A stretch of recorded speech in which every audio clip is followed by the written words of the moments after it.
Salt spray streaked the canopy in thin, white arcs as the A-10 knifed through the low clouds, engines humming with a steady, metallic growl.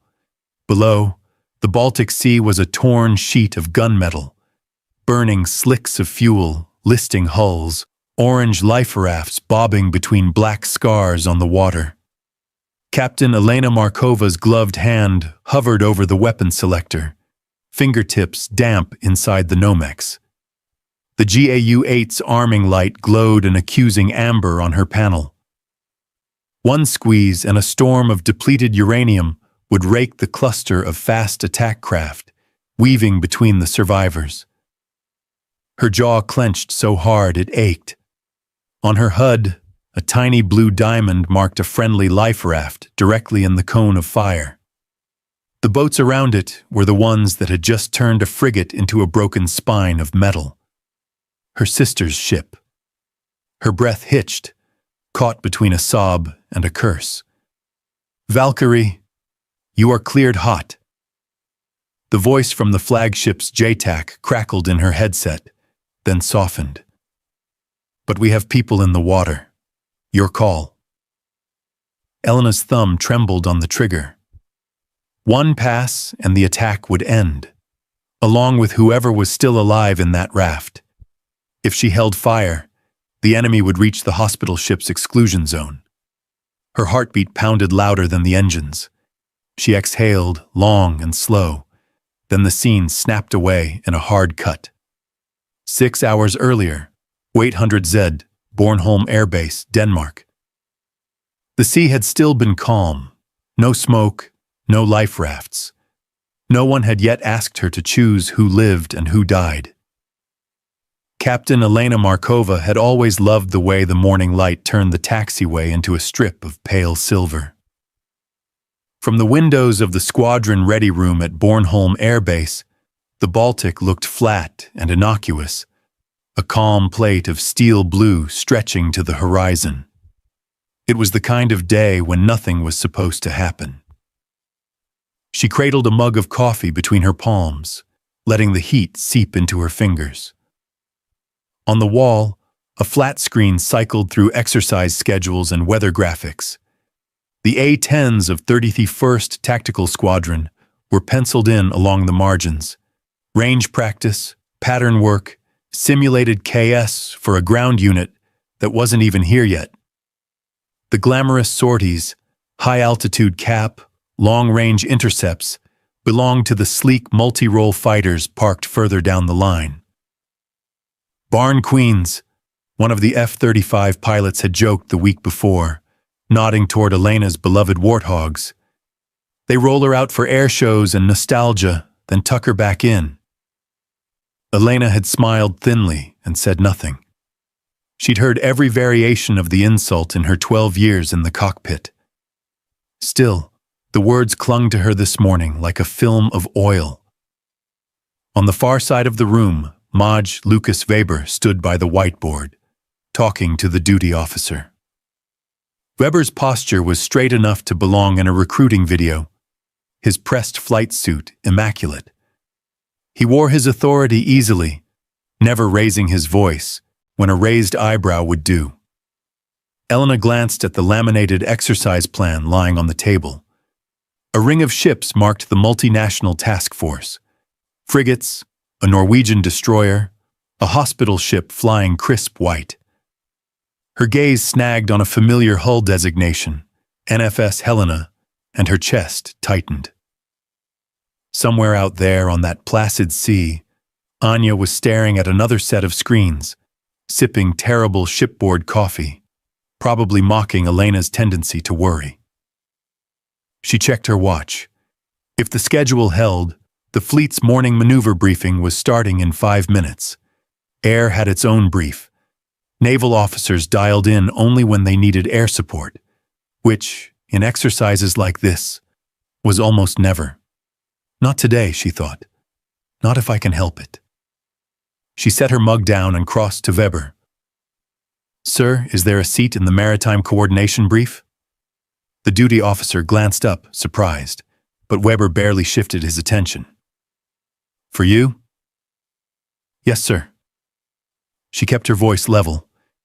If things change out there, the A-10 is the only asset on this base with live KAS load ready within an hour. We're not just barn queens. A hint of annoyance flickered in his eyes. The exercise ROE limits live ordnance to strip alert jets, which at the moment, Markova, is you and one other.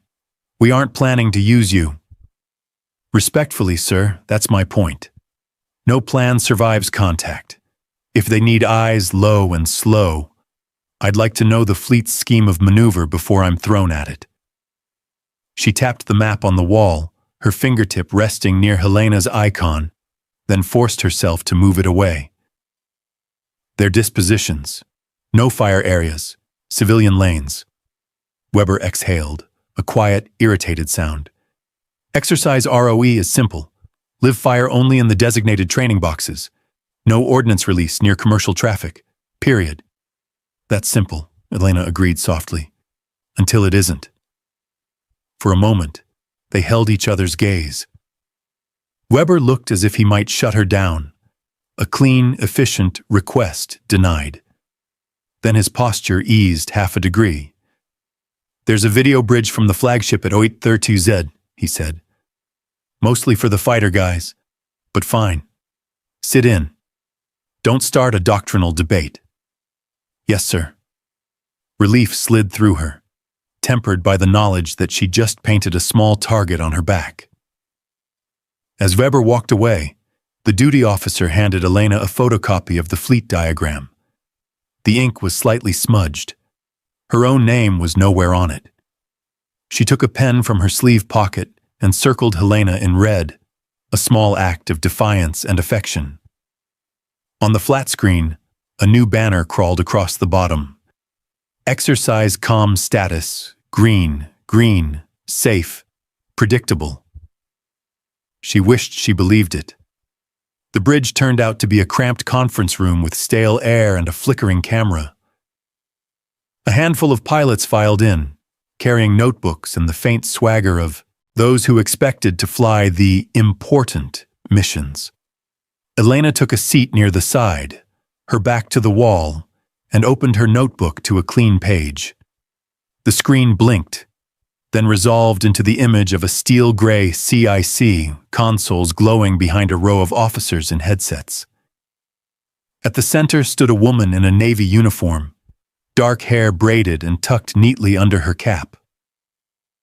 Flag JTAC, Lieutenant Sofia Rossi, the woman introduced herself. Her Italian accent was light but noticeable. Good morning, Bornholm. I'll be your voice from the water today. Elena sat a little straighter. So this was the person she might be talking to if things went sideways. Sophia's eyes were sharp, moving quickly as she outlined the exercise scenario. Simulated hostile surface contacts. No real ordnance expected. Air support limited to scripted passes unless otherwise directed. We have one hospital ship in the formation, Sophia said, highlighting it on a shared overlay. Absolute no-fire zone within 2 nautical miles, exercise or otherwise. Civilian traffic to the south in established shipping lanes. You will maintain separation. Elena noted the coordinates, the constraints. ROE, neat and clean. When the Q&A opened, the fighter pilots dominated the airwaves with questions about cap stacks and tanker tracks. Elena waited, then raised her hand. Valkyrie Bornholm, she said when Sophia called on her. In the unlikely event of real-world surface threats during the exercise, has the task force considered improvised close air support from low-altitude assets? A couple of pilots smirked. Improvised was a generous word for make the ugly jet do it. Sophia didn't smirk. She tilted her head, studying Elena's feed. You're the A-10? Yes, ma'am. We have you on the slide as land-focused KAS around Bornholm, Sophia replied. But, noted, if we lose other assets and need something that can loiter, we'll remember you can carry real teeth. A flicker of warmth stirred under Elena's breastbone. Copy, flag JTAC. the brief wrapped up in a blur of acronyms and routine. As the camera cut off, the room emptied quickly, pilots drifting back toward their jets and their own concerns. Elena lingered, folding the photocopied map and sliding it into her flight suit. Her thumb brushed over the red circle she'd drawn around Helena. "Stop it," she told herself. "She's one officer on one ship in a very large exercise. You're not here for her. You're here for all of them." From somewhere out on the flight line, a siren whooped once, a test probably. The sound threaded through the quiet room, raising the hair on her arms. A moment later, the duty officer's voice crackled over the PA. "All aircrew, stand by for updated tasking from Fleet Command. Repeat, all aircrew stand by." Elena felt the shift in the air, subtle but unmistakable. The calm silver of the taxiway outside suddenly looked like the surface of deep water. She slipped her helmet bag over her shoulder and headed for the door, a tight knot forming in her stomach.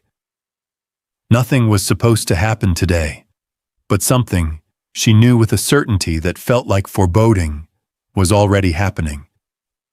The comms trailer smelled faintly of warm circuitry and metal, the kind of scent that reminded Elena of late-night simulator checks during her early training years. She closed the door behind her, sealing out the bustle of the flight line. A soft hum filled the cramped space. Green LEDs blinked in steady rhythm along the communication racks. She sat at the console and adjusted the headset until it settled comfortably around her ears. The Baltic's naval exercise traffic murmured through encrypted channels, routine, orderly, distant. Somewhere in that web of voices was Anya. Elena keyed the request tone. "Bornholm to NFS Helena. Morale window 2 minutes. Request connection with Lieutenant Markova." Static crackled. Then a different voice answered. Young, clipped, businesslike. "Helena Communications. Stand by." Elena rolled her shoulders back, trying to release tension that had gathered without her noticing. She rehearsed, silently, the kind of gentle teasing she usually opened with. Something about the awful shipboard coffee, or about Anya's habit of straightening her uniform collar whenever she was nervous. Anything light, anything normal. A click. "Elena?" Anya's voice carried the faint, hollow resonance of shipboard compartments, the metallic echo she'd recognize anywhere. Relief warmed Elena's chest. "You sound tired," Elena said. She kept her tone neutral, but couldn't mask the undercurrent of worry. "Long night. We ran a comms drill that went nowhere." Anya exhaled loudly, then added more softly, "You know how it is." Elena did. She imagined her sister tucked between duty consoles, hair pulled back, expression focused but bright. She wished she could see her. "How's the formation looking?" Elena asked. "Calm. Too calm." A wry pause. "Our XO keeps insisting this entire exercise will be a check-the-box event. CIWS in standby, SAMs on drill mode only. Nothing exciting." Nothing exciting. The words unsettled Elena more than they should. She traced the edge of the console with her thumb. A rustle sounded on Anya's end, followed by the stern voice of the duty officer. "Lieutenant, we are receiving fleet traffic. Wrap it up." "Already?" Elena muttered. "We're in maneuver hour," Anya replied apologetically. "They want us quick." Then her tone softened. "How was the brief?" "Informative." Elena hesitated before adding, "Your JTAC liaison, Rossi, seems sharp." "You'd like her," Anya said with a small laugh. "Efficient. No nonsense. Exactly your type." Elena smiled despite herself. "I just want coordination to be tight. If anything shifts..." "Nothing's shifting." Anya's assurance came too quickly. "It's a controlled scenario. You'll be bored all day." The duty officer cut back in, more insistent. "Lieutenant Markova, terminate the call." Anya sighed. "Gotta go." Elena swallowed the words she wanted to say. "Be careful. Don't take unnecessary risks. I need you safe." Words too heavy for a 2-minute morale window. Instead, she straightened unconsciously, defaulting to the professionalism drilled into her bones. "Stay safe, Lieutenant." A beat of silence stretched, fragile and full. "You too, Captain."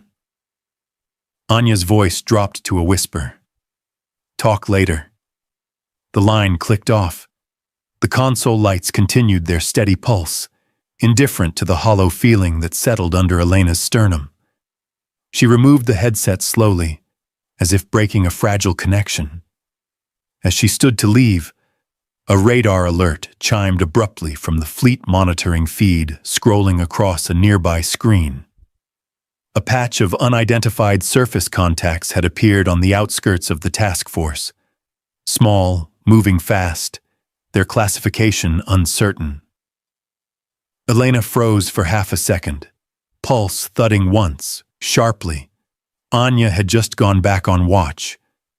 The comms trailer suddenly felt much smaller as she stepped outside into the bright Baltic morning, sensing, though she could not yet prove, that the sea had begun to stir in ways no exercise script had planned.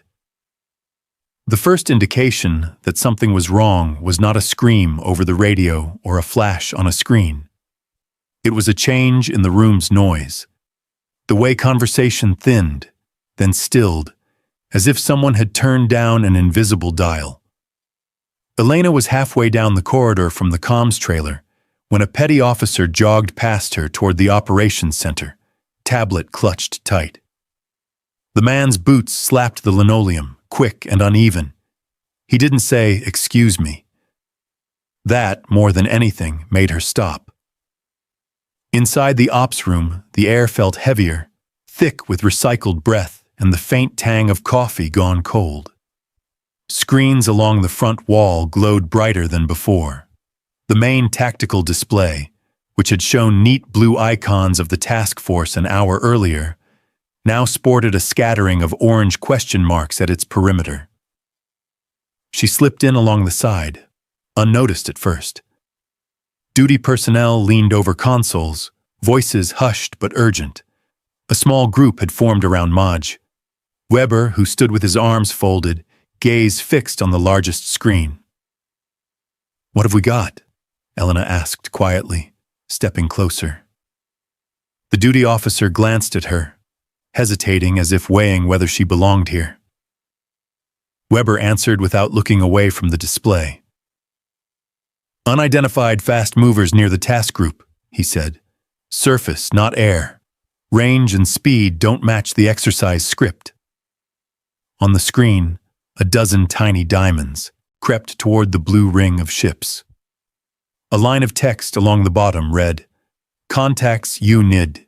Exercise real TBC." "So it's an inject," someone murmured behind Elena. "Has to be." Another voice cut in from a comm station. "Flag reports multiple detonations. They're saying white smoke plumes on the water. Possible pyrotechnic sim." "Or not," the duty officer added under his breath. Elena studied the contacts, the geometry of their approach, curious that they'd appear exactly where civilian shipping lanes brushed the exercise area. Curious that the speed profile looked more like attack runs than scripted harassment. Her throat felt dry. "Any live-fire authorization?" she asked. "Negative," Weber replied. "Hire hasn't confirmed real-world status. Until they do, everyone stays on script. Alert jets remain on strip alert. Frago just came through." He nodded toward a printer, where a sheet of paper was still sliding out. Elena stepped forward and snagged the Frago before anyone else. The language was tight and cautious. "Maintain posture. No change to exercise ROE. Real-world response pending confirmation." It read like a legal disclaimer, not a lifeline. "Sir," she said, the word catching slightly.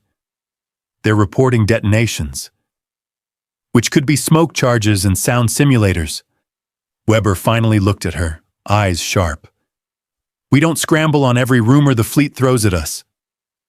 Elena held up the paper. "And we don't ignore contacts that don't match the script. You heard Rossi. This wasn't briefed. Do you really think they'd risk live pyrotechnics that close to civilian lanes?" A crackle from the main comms console cut across their exchange. The operator pressed a headset closer to his ear. "Say again, Flag," he said, frowning. "Confirm you said possible hull breach?" The room went very still. "Put it on speaker," Weber ordered. The operator tapped a switch. The voice that filled the room came from somewhere far out on the water, slightly distorted but unmistakably tense. "Repeat. We have at least one vessel reporting loss of propulsion and probable hull damage," the flag officer said. "Exercise control is evaluating, but we may be transitioning to real world. Stand by for status." In Elena's mind, the word vessel translated instantly into a shape and a name. Helena was somewhere in that ring. The image of Anya, bent over a console, flashed so vividly it was as though she were standing right beside her. She forced herself to focus on the screen instead. New symbols appeared, small orange bursts near one of the blue icons, followed by hastily drawn circles representing areas of uncertainty. "What about distress calls?" she asked. "Any maydays?" "We've heard some garbled traffic," the operator said. "Could be part of the scenario. Exercise controls not clarifying. Yet." Of course they weren't. Scenario realism. Immersion. The words, so beloved in planning documents, now felt obscene. Elena stepped closer to Weber, lowering her voice but not her intensity. "Sir, with respect, we need to assume real world until someone can prove this is fake.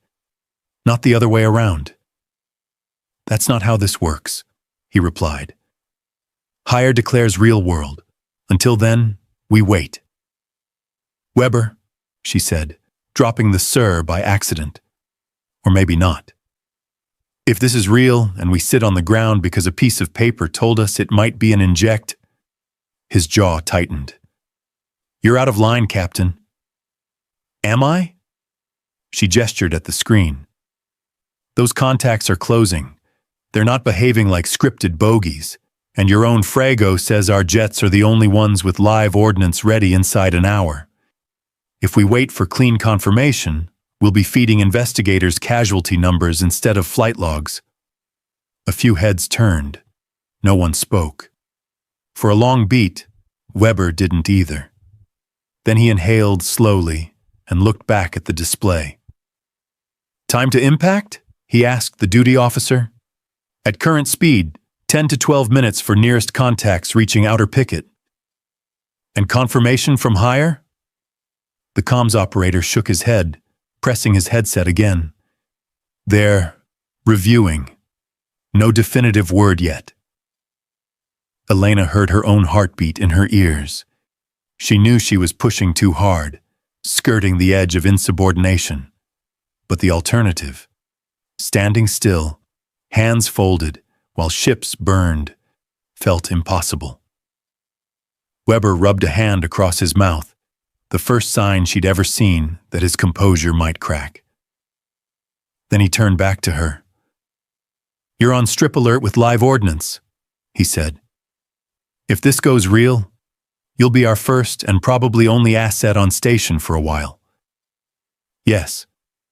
Her voice was steadier than she felt. "Fine." He stabbed a finger toward the screen. "Until higher speaks clearly, we treat this as real-world developing internally. External reporting stays exercise. Understood?" Relief crashed into her system, mixed with a flicker of guilt for forcing his hand. "Understood." Weber nodded once, the decision sealed. "Tactical, Get me whatever imagery we have on those plumes. Comms, keep hammering flag for status, alert crew. He locked eyes with Elena. Valkyrie, to cockpit. Helmet on, engine start at my command. You will not leave the ground until I say so, but you will be ready. The word Valkyrie sent a familiar jolt through her. It wasn't just a call sign now. It was a summons. As she turned to go, a new image appeared on the main screen. A grainy, hastily downlinked satellite shot. A smear of dark gray ocean, marred by two rising columns of smoke curling into the overcast sky. One of the plumes leaned at a sickening angle, as if pouring from a listing hull. The operator zoomed in. The resolution pixelated, but the shape of a modern frigate emerged, broken by shadow and cloud. Elena didn't need the label to know it could be Helena. She forced herself to look away and headed for the door at a near run. The Frago crumpled in her fist. Behind her, Weber's voice rang out, crisp and final. Launch posture read, all stations, prepare for transition to real-world operations. The blast of cold air that hit Elena as she stepped out onto the flight line cut through her flight suit, sharp and briny. The roar of generators, the clatter of tools, and the distant whine of taxiing jets folded into a single, urgent soundscape. Her A-10 waited at the far end of the row, squat and ugly against the pale sky. Today, the aircraft looked less like a relic and more like a coiled animal. The crew chief, Senior Sergeant Marta Klein, saw her coming and jogged forward, helmet chin strap loose, a smear of grease along one cheek. Captain, we just finished loading training rounds, Marta shouted over the ambient noise. TP ammo in the drum, inert practice bombs on Station 3 and 9. If we're flipping to real world, we need time. Status from Ops? Elena asked, glancing at the empty pylons. Word came down 5 minutes ago. Be ready for live changeover. But we haven't had the green on exactly what they want. Marta grimaced. We don't usually plan to sink boats with you. Elena looked past her to the sea.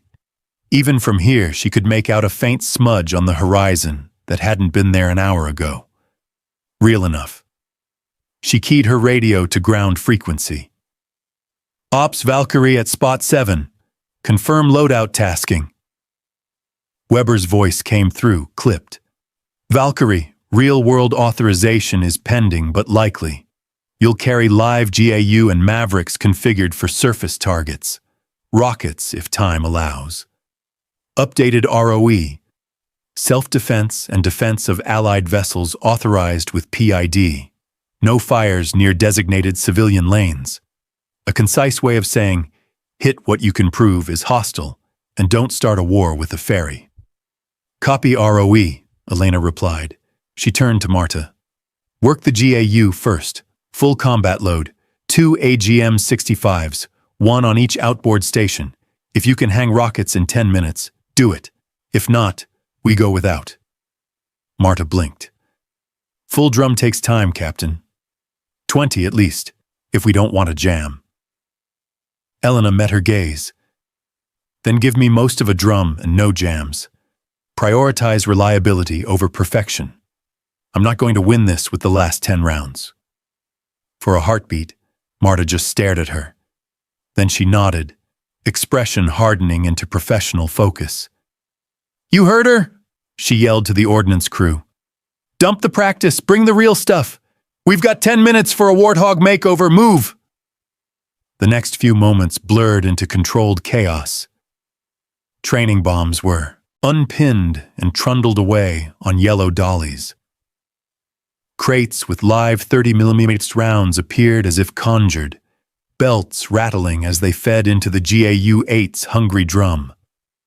Mavericks were hoisted under the wings, their dull noses staring seaward like patient predators. Elena walked the length of the aircraft, running a gloved hand along the pitted fuselage. She checked pins, lanyards, safety flags, familiar rituals that steadied her breathing. Under her palm, the metal felt cold and resolute. Weber's voice cut in again. Valkyrie, real world confirmed. Task group reports multiple ships damaged. Flag designates you primary close air support and maritime strike on immediate threats. You're cleared to start when ground gives you the thumbs up. Real world. The words settled in her chest like weight. Copy, real world confirmed, she said. Any change to ROE? Negative. Self-defense and defense of allies with PID. Hospital ship remains no fire zone plus 2 miles. Keep your head, Markova. Roger. Marta ran up to the cockpit ladder, slightly out of breath. GAUs loaded to a safe margin. 2 Mavericks left and right. No time for rockets without blowing your window. If you want those, you wait. Elena looked toward the horizon again. The smudge of smoke had thickened, curling upward in a gray column. I don't wait, she said. Not today. Marta's eyes softened for a second. Then we'll make these count. Elena climbed the ladder and settled into the cockpit. The familiar smell greeted her. Hydraulic fluid, worn canvas, faint traces of fuel. She cinched her harness, pulled her helmet on, and began the startup sequence. Switches flipped under her fingers in a practice dance. Battery, inverter, APU, the small turbine whined to life behind her, a rising, eager sound. Ground, Valkyrie. Request engine start. Valkyrie, ground. You're cleared for both engines. Winds calm, runway 08 available. She brought the first turbofan online, then the second. The aircraft shuddered gently as the engines spooled up, humming with contained force. Her HUD flickered, then steadied, green script overlaying a world that was suddenly very small and very large at once. Weber came up on the squadron frequency. Valkyrie, you launch as soon as ground says you're clear. You are our only loiter-capable platform for at least 30 minutes. Do not get yourself killed trying to be a one-ship navy. A dry, humorless smile tugged at one corner of her mouth. Copy, sir. I'll try not to sink alone. Not funny, he muttered, but there was a hint of grudging respect in his tone. Marta stepped clear of the nose and raised her arm, rotating her wrist, signal to taxi. Red safety flags came off the weapon pins one by one, fluttering as they were pulled away. Elena released the brakes. The A-10 began to roll, heavy with ammunition and fuel. She could feel the extra mass through the nose wheel, a faint sluggishness in the turn that promised stubborn momentum once she was in the air. At the hold short line, she paused, checking engine gauges, fuel flow, weapon status. 2 Mavericks ready, GAU-8 armed but safe. Enough fuel to reach the fleet, fight, and, if she was disciplined, come home. Tower, Valkyrie holding short 08. Request immediate departure, heading east to task force. Valkyrie, Tower. You're cleared for takeoff, runway 08. Priority traffic, good hunting. She eased the throttles forward. The engines deepened in pitch, pressing her into the seat as the aircraft surged down the runway. The concrete blurred beneath her. The steel blue slice of sea ahead widened. At rotation speed, she pulled gently back on the stick. The nose lifted, wheels leaving the ground with a soft, decisive separation. Bornholm fell away behind her, the airfield receding into a grid of gray and green. Ahead, the horizon was no longer clean. A dark column smudged the sky where the task force should have been just a series of tiny icons on a map. Elena banked toward it, feeling the weight under her wings and the weight on her shoulders merge into a single, heavy line pulling her east. Flag JTAC, This is Valkyrie off Bornholm. Angels low, inbound to your party, she said into the mic, voice steady. I hear you've got a mess in need of cleaning. Cloud layers shredded around the A-10's wings as Elena dropped lower, the altimeter unwinding in a steady, deliberate descent. The Baltic rose up to meet her, no longer an abstract blue shape on a map, but a churning, steel-gray surface dotted with moving specks of metal. Flag JTAC, Valkyrie, 10 miles out, Angels 2, eyes on smoke, she called. Only static answered. A harsh, tearing hiss crawled across the frequency, swallowing whatever words might have been there. She frowned. Flag JTAC, say again, you're last. You're broken and unreadable. The interference persisted, like someone dragging a fork across a plate in her ear. She switched to an alternate net. Helena Control, Valkyrie on auxiliary. Any unit in the task force, radio check. A different voice bled through the noise, strained, breathless. Contact. Multiple. This is not. Repeat. Not exercise traffic. The rest dissolved into crackle. Jamming, she realized. Crude but effective. Someone out there wanted the ships deaf and blind. Ahead, the scene resolved in layers. First the smoke, thick columns rising from at least 2 hulls.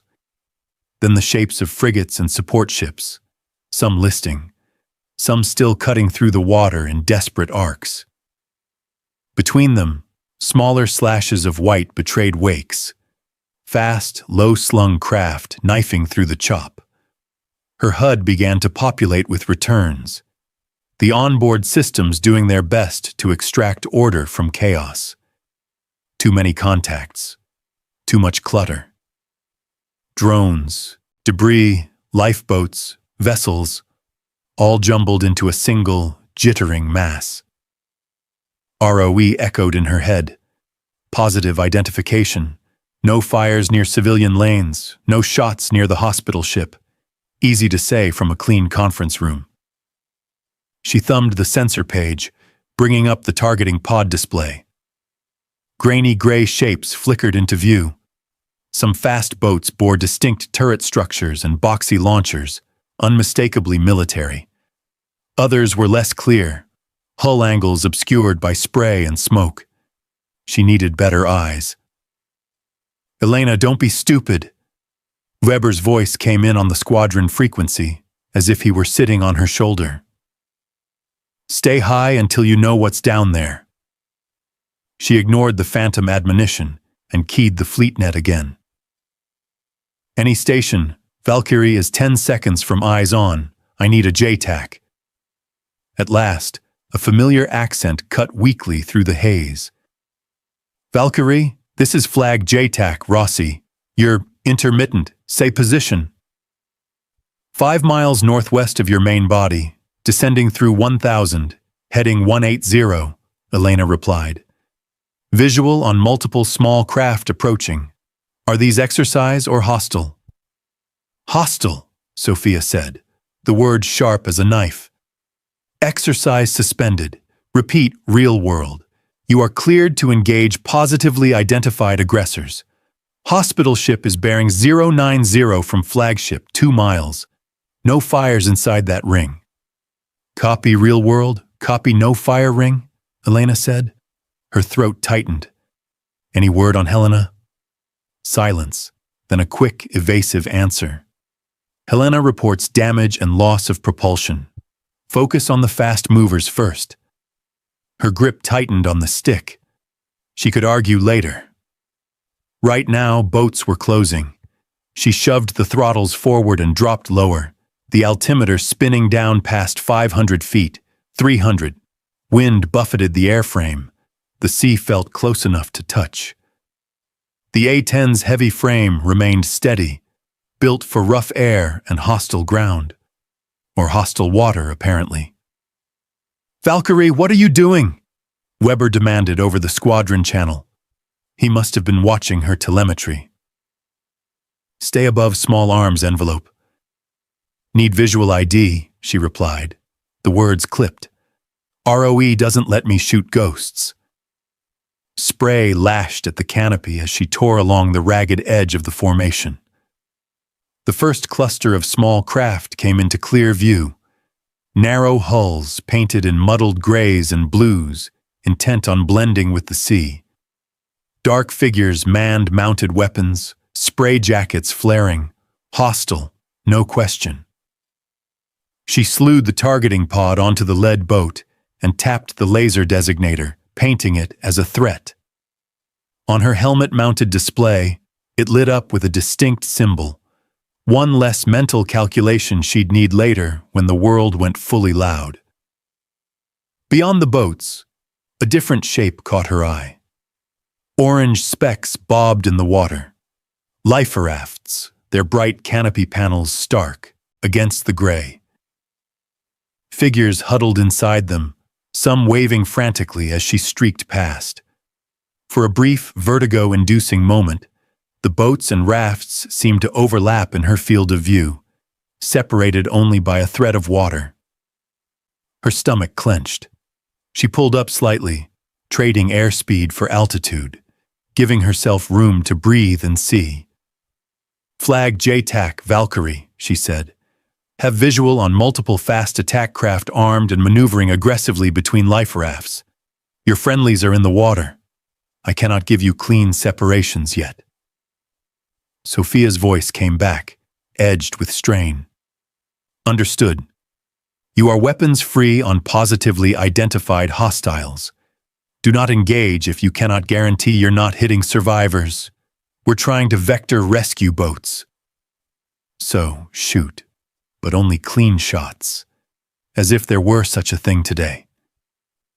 Elena banked to the right, setting up a racetrack orbit around the melee. From this angle, she saw more. A frigate down by the bow, smoke pouring from its forward sections, another vessel listing, fire licking along its superstructure, and beyond them, half shrouded in smoke, a profile she knew as intimately as her own aircraft, the Helena. Even damaged, her lines were unmistakable. The distinctive configuration of her radar mast, the angled planes of her hull. Flames licked at the midsection. Plumes of steam burst from ruptured pipes along one flank. Elena's breath snagged. For a heartbeat, the rest of the picture blurred. The fast boats, the rafts, the hospital ship somewhere beyond, all faded behind the smashed silhouette of her sister's world. She forced herself to refocus, dragging her gaze back to the nearest cluster of threats. One of the fast craft peeled off, pushing harder toward the interior of the formation, wake foaming behind it. It had chosen a path that swept dangerously close to a raft. She angled the nose down, heart hammering, and brought the pipper to bear. First contact. First decision. And already, there was no such thing as a clean line of fire. The next orbit brought Elena closer to the wounded heart of the formation. The A-10's engines droned steadily as she banked, the world tilting to reveal the full extent of the carnage below. The Helena lay almost at the center of it, no longer slicing through the water, but wallowing. Smoke poured from her midships, black and thick, streaked by occasional flashes of orange. One of her radar arrays leaned at a crooked angle, like a broken limb.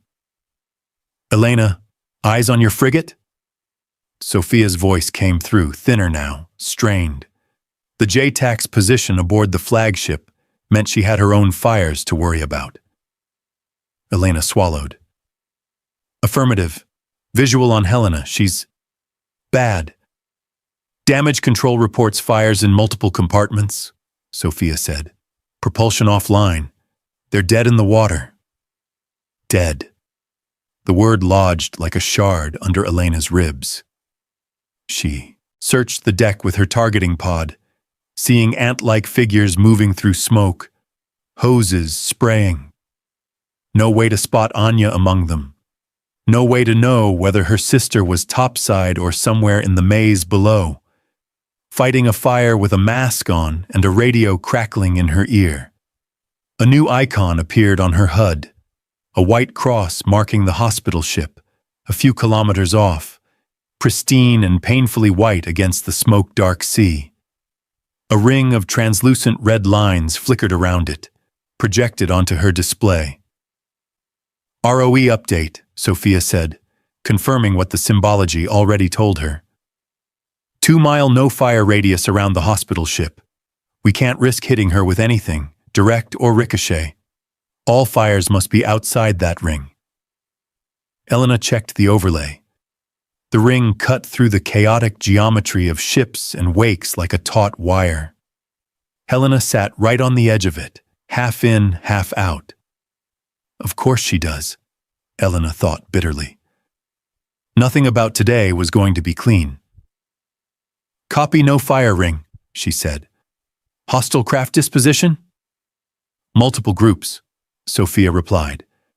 Primary threat axis is from your northwest. Fast attack boats probing between life rafts, likely trying to find a lane toward the hospital ship. Secondary contacts probing around Helena and the flagship. Your tasking: disrupt and destroy any craft threatening the central task group. Do not anchor yourself to one hull. The warning was clear. Do not fixate on the crippled frigate with the same surname as yours. Elena's gaze drifted back to Helena anyway. Several fast boats had slowed near her, using the ship's bulk as partial cover from the fleet's line of fire.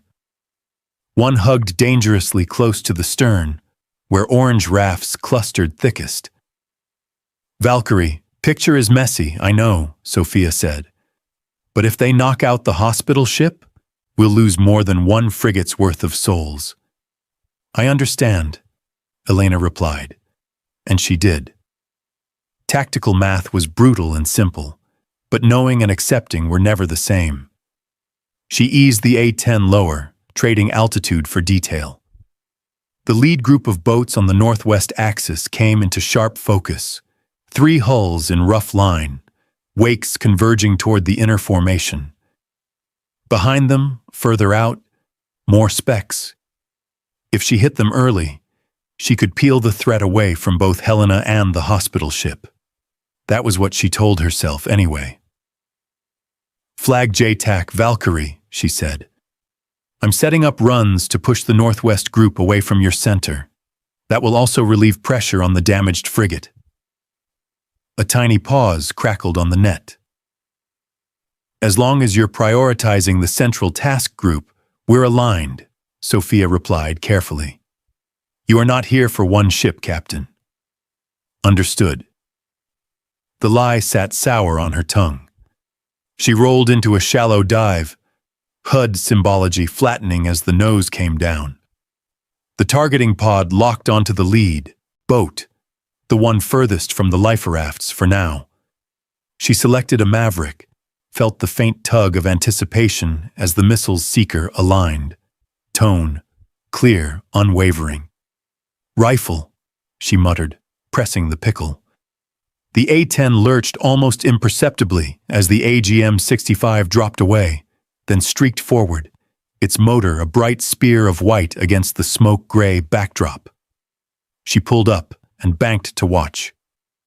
The missile slammed into the boat's forward section, erupting it into a spray of metal and water. The remaining craft scattered, wakes crisscrossing in sudden panic. Good hit, Valkyrie, Sophia said. You've got their attention, they're breaking formation. Copy, resetting for gun run.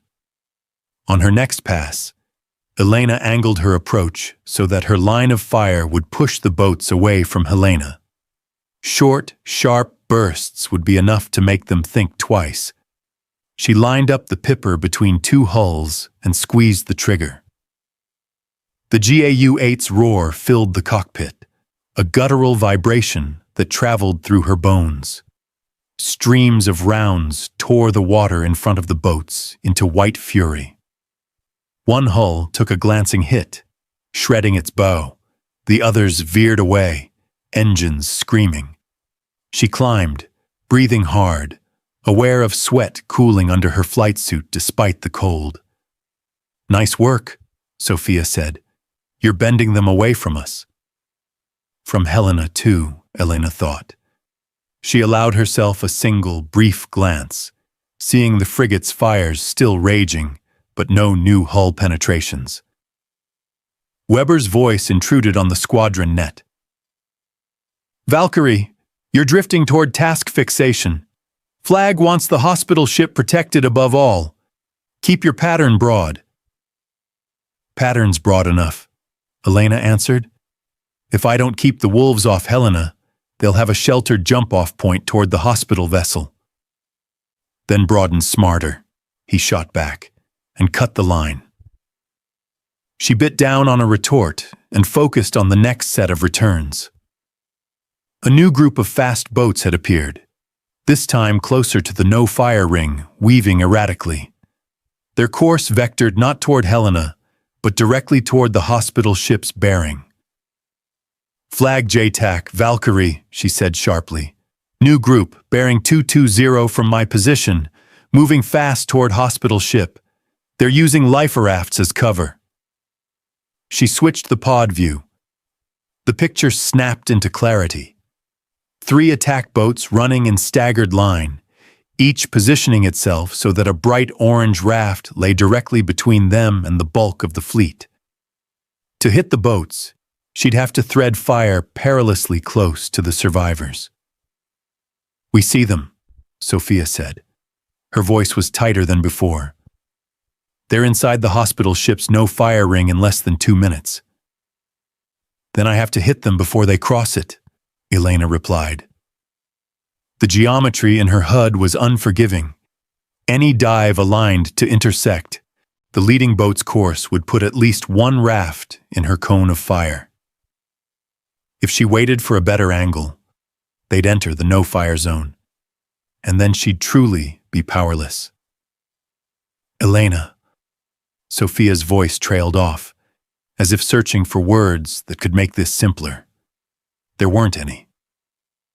She turned her nose toward the new threat, feeling the world narrow to a corridor of air and water, life rafts and gun barrels. The lead boat punched its throttle, wake foaming, orange raft bobbing unknowingly in its shadow. It was using survivors as a moving shield, sprinting straight for the hospital ship. The kill box had just shifted, and this time, it seemed specifically designed to crush her. The A-10's nose settled into a shallow dive, and the world narrowed to a wedge of sea, smoke, and one thin line of white wake knifing toward the hospital ship. The fast attack craft ran hard, bow high, its hull cutting the chop with aggressive confidence. Just ahead of it bobbed the orange life raft, close enough that, on her HUD, the two almost blended into a single symbol. The raft rose and fell in the swell. Tether lines stretched taut, making the geometry worse with every second. "Valkyrie, they're 45 seconds from the no-fire ring," Sophia said, breathless. "If they cross it, you cannot shoot. Hospital ship is already coming to speed. If that boat gets a clean shot—" "I know," Elena cut in, more sharply than she intended. She dropped lower, the altimeter ticking down, 400 feet, 350. The sea seemed to bulge up toward her, flecks of spray catching the light. Her pipper crept toward the craft, tiny adjustments in the stick translating into huge swings of consequence. She flicked to gun. The arming light shifted from amber to a steady, predatory green. GAU-8, 30mm, 7-barrel, 2-degree dispersion at this range. At this angle, there was no such thing as a single line of fire. It would be a cone, a storm, a fist slamming the water and everything in it. RO whispered in the back of her mind. Positive ID, no fires near survivors. She had both. PID on the hostile, survivors directly in her line. There was no clause for this. "Alternative?" she asked, though she already knew there wasn't one. "None," Sophia replied. The JTAC's voice had lost its earlier crispness. If we lose the hospital ship, we lose our ability to treat everyone? That's hundreds of beds. Do you understand, Valkyrie? Yes. Tactical calculus. A handful in a raft for a vessel full of operating rooms and recovery wards. The kind of arithmetic that sounded neat on whiteboards and felt monstrous in the air. Her right hand tightened on the stick, knuckles pressing against the leather of her glove. Her left hovered over the trigger, thumb brushing the ridged plastic. In the life raft, tiny figures waved. They were too small to individualize. Just arms, movement, desperate motion. They had no idea that the boat behind them was using their presence as armor. "We're at 30 seconds, Sophia said, voice thinning. "Valkyrie, you are cleared hot on that boat. This is your call."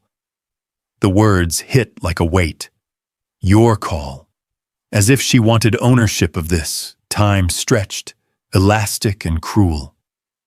The Pipper bobbed over the sea, then steadied on a point just ahead of the boat's bow. If she fired there and walked the rounds back, she might tear the hull apart before the cone reached the raft. Or she might misjudge, and the dispersion would reach too wide, too fast. She could hold fire, pull up, and hope the ship's defensive systems caught the incoming threat. Hope their CIWS was still functional, that their operators were alive and at their stations. Hope, in other words, that someone else would make the killing choice for her. Her breath came shallow. The life raft bounced. The tether line quivered. The boat surged. Elena forced herself to exhale slowly, flattening the tremor in her hands. "If I don't stop them," she said quietly, not sure if she was speaking to Sophia or herself, "we lose more than what's in that raft." Sophia's reply was just a breath. "Copy." The hospital ship's white hull glowed on the edge of her peripheral vision, a ghostly presence on the horizon. Elena set the Pipper a fraction ahead of the boat, adjusted for its speed, for wind, for the roll of her own aircraft. She imagined the cone of rounds as a narrow curtain she could place just in front of the raft, clawing backward into the target. It was a lie she needed to believe long enough to squeeze. "Go hot," she announced, because that was what pilots did when they were about to cross a moral event horizon. In hot. The sea raced up at her. The boat grew, details resolving, faces, weapons, the flash of someone pointing up at her. The raft bobbed crazily, orange canopy flapping. Her thumb pressed the trigger. The GAU-8's bellow drowned out everything. The whine of the turbines, the hiss of the wind, even her own heartbeat. The whole aircraft shuddered, a living metal animal disgorging fire. Tracers tore downrange in a shimmering, lethal stream, ripping into the water just ahead of the boat, then marching inexorably back. Spray exploded in towering plumes. The first rounds chewed into the bow, shredding fiberglass and steel, snapping the prow sideways. The next burst walked across the center line. The boat seemed to fold, gut-punched, then vanished under a veil of white and gray. Elena eased off the trigger and hauled back on the stick, the horizon dropping away as she climbed. The A-10 responded with its usual stubborn grace, dragging them both back upward. She didn't look back. For a few seconds, the only sound in her headset was the fading echo of the gun's roar in her skull and her own ragged breathing. "Valkyrie, flag JTAC," Sophia said at last, very quietly. "Stand by for battle damage assessment." Elena swallowed, throat dry as sand. Her left hand trembled. She flexed it against the throttle to hide the shake. The urge to roll and check the scene fought with something older and more primal, the instinct to not know exactly what she had done.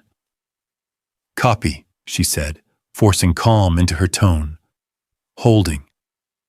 The seconds stretched, Somewhere below, ships maneuvered, sailors shouted, rafts rose and fell. Up here, the cockpit felt like a small, sealed world where guilt could expand unchecked. A different voice broke in, this one from a rescue craft on a closer net, breathless and half-drowned in static. "Flag, this is Rescue 1. Be advised, hostile boat destroyed. Repeat, hostile is gone. Debris and fuel in the water." Elena closed her eyes briefly, a faint, brittle relief loosening something in her chest. Then the voice added more faintly. "Multiple rafts in the area. Visibility poor. We're sorting survivors. Some still moving. Some. Not all. No numbers. No confirmation." "Valkyrie," Sophia said, her professionalism back in place like hastily donned armor. "Your engagement prevented that craft from entering the hospital ship's no-fire zone. We'll get clear accounts later. Right now, we have more boats inbound on another axis." Later, the word tasted like ash. "Copy new tasking," Elena replied automatically. She opened her eyes, forcing them back to the broader display. More contacts, more vectors. The sea still seethed. She pushed the nose toward the next threat, carrying with her the knowledge that somewhere behind her, in a patch of churning water and drifting debris, the consequences of her choice were still unfolding, unseen, unresolved, and already echoing louder than any gun. The sea below Elena glittered in broken fragments, like shattered glass scattered under a gray sky. From this altitude, the patch of ocean where she had fired on the fast boat looked deceptively ordinary, just churned water and drifting shapes, indistinguishable from any other scrap of battlefield chaos. She forced herself not to stare at it. "Flag JTAC Valkyrie," she said, voice tighter than she wanted. "Request battle damage assessment on previous engagement. Status of hospital ship and life rafts." Static filled the line long enough for her pulse to start climbing again. She could almost hear her own question echoing in the hollow between her ribs. Then Sophia came back, voice compressed and thin. "Valkyrie, hospital ship remains intact. Rescue assets report hostile craft destroyed. Life raft status, still being sorted. Still being sorted." The phrase might as well have been a shrug. "Can they be more specific?" Elena asked before she could stop herself. "I need—" A different sound bled onto the net. An urgent, overlapping chorus of voices from the flagship, someone shouting about inbound, tracks, and altitude low. Another operator cut across them all. "Flag to all stations, be advised. Multiple airborne contacts detected at low altitude, inbound from northwest quadrant. Probable loitering munitions. Repeat, suspected drones inbound." Her targeting display updated a heartbeat later. Tiny blips appeared around the edges of the formation, then multiplied, dozens, maybe more, hugging the wavetops, zigzagging erratically. Their signatures were small and dirty, buried in sea clutter, but unmistakably converging. The next wave. "Elena," Sophia said, dropping formality for a moment. "We'll get you better numbers on the raft later. Right now, if those drones get through, it will not matter who made it into the water." The words slid under Elena's skin like a cold blade. She knew Sophia was right. Tactical reality did not care about emotional bookkeeping, but some part of her still clung to the need to know, to fix her actions in concrete terms. This many lives saved. This many lost. Anything to keep the day from dissolving into fog. She tightened her grip on the stick and shoved the A-10 lower, making the decision physically as well as mentally. "Copy inbound drones," she said. "I'm engaging." The altimeter unwound again. Wind buffeted the airframe.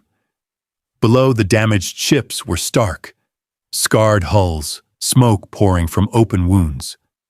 The hospital ship stood out as a white sentinel amid the carnage, flanked by smaller escorts. The first drone passed in front of her nose like a dark insect, wings cropped, engine whining. It skimmed the waves, then popped up slightly, angling toward one of the burning frigates. She flicked to gun. No time to set up a perfect pass, no luxury of altitude. "In hot," she murmured. A short burst of GAU-8 fire leapt out, the rounds stitching the air ahead of the drone before slamming into it. The small craft disintegrated in a flash, pieces tumbling into the sea. "Splash one drone," she reported, more to anchor herself than for anyone else. "Good hit, Valkyrie," Sophia replied.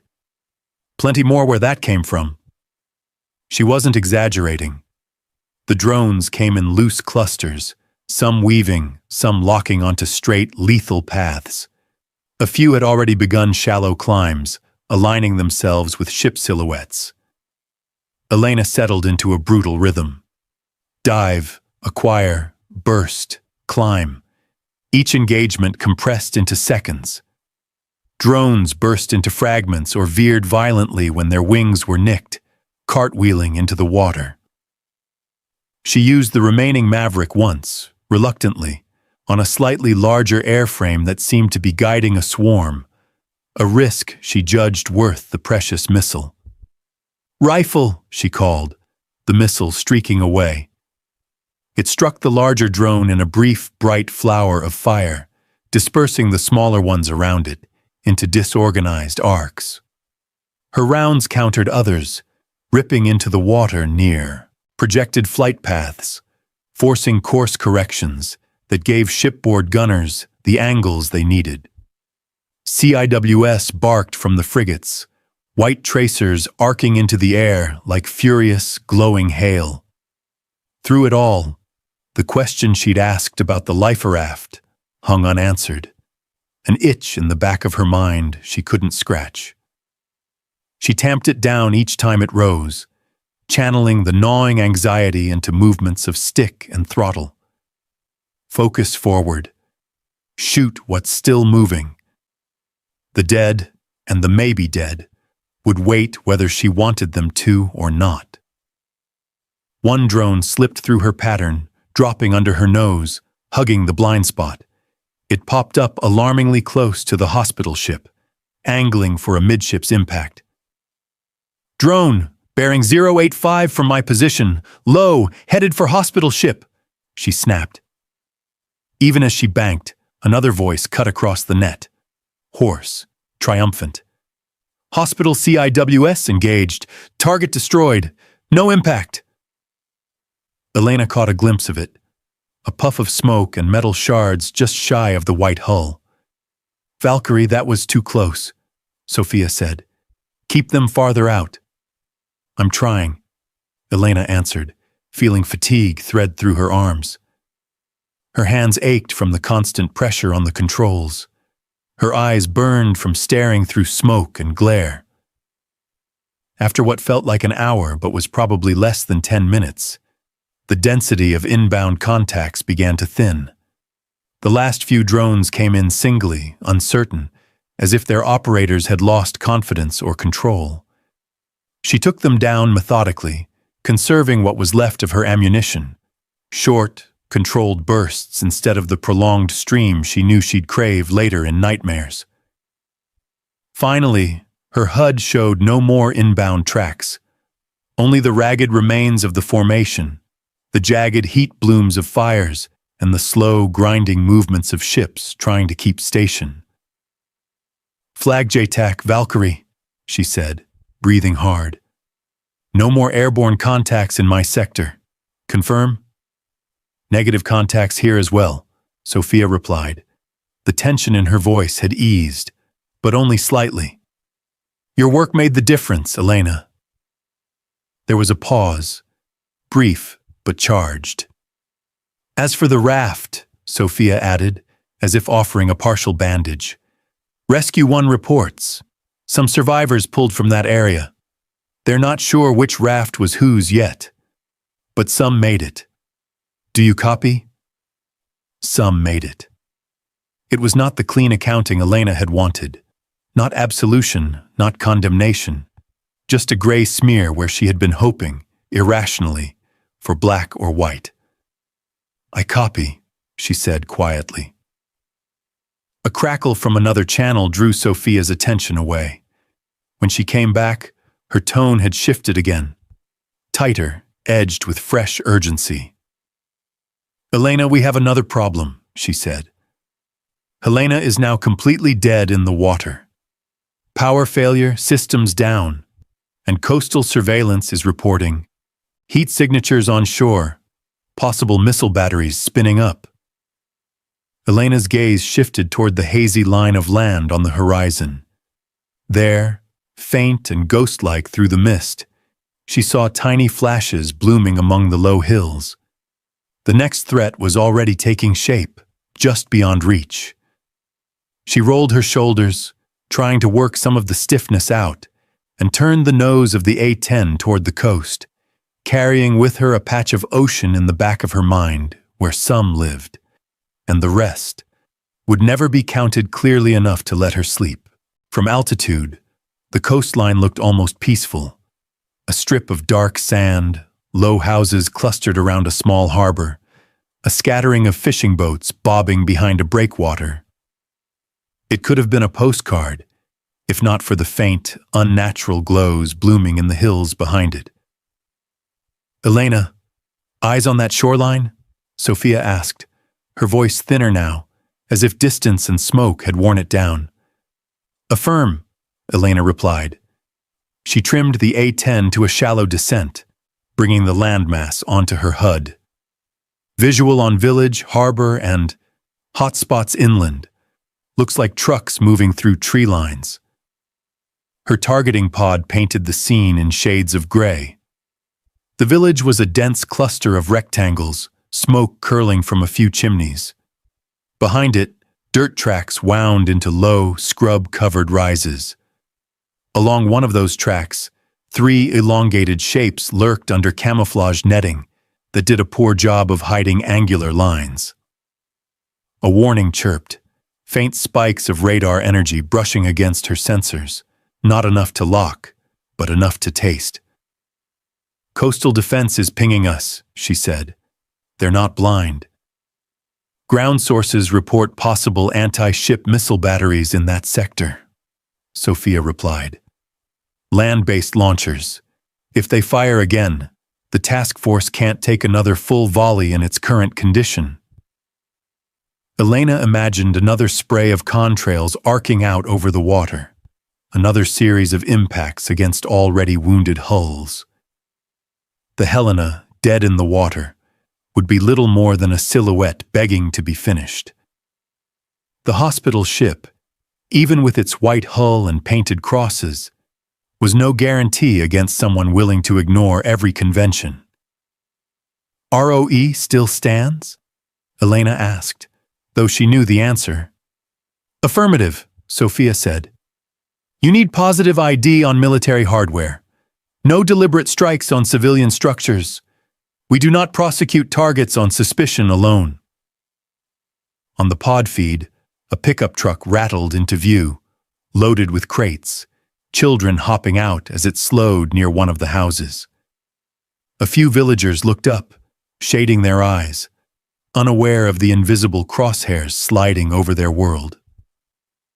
Elena exhaled slowly. I don't have the luxury of alone down there. She checked her weapons page. GAU-8 ammo was workable but no longer abundant. She'd burned through more than she liked on boats and drones.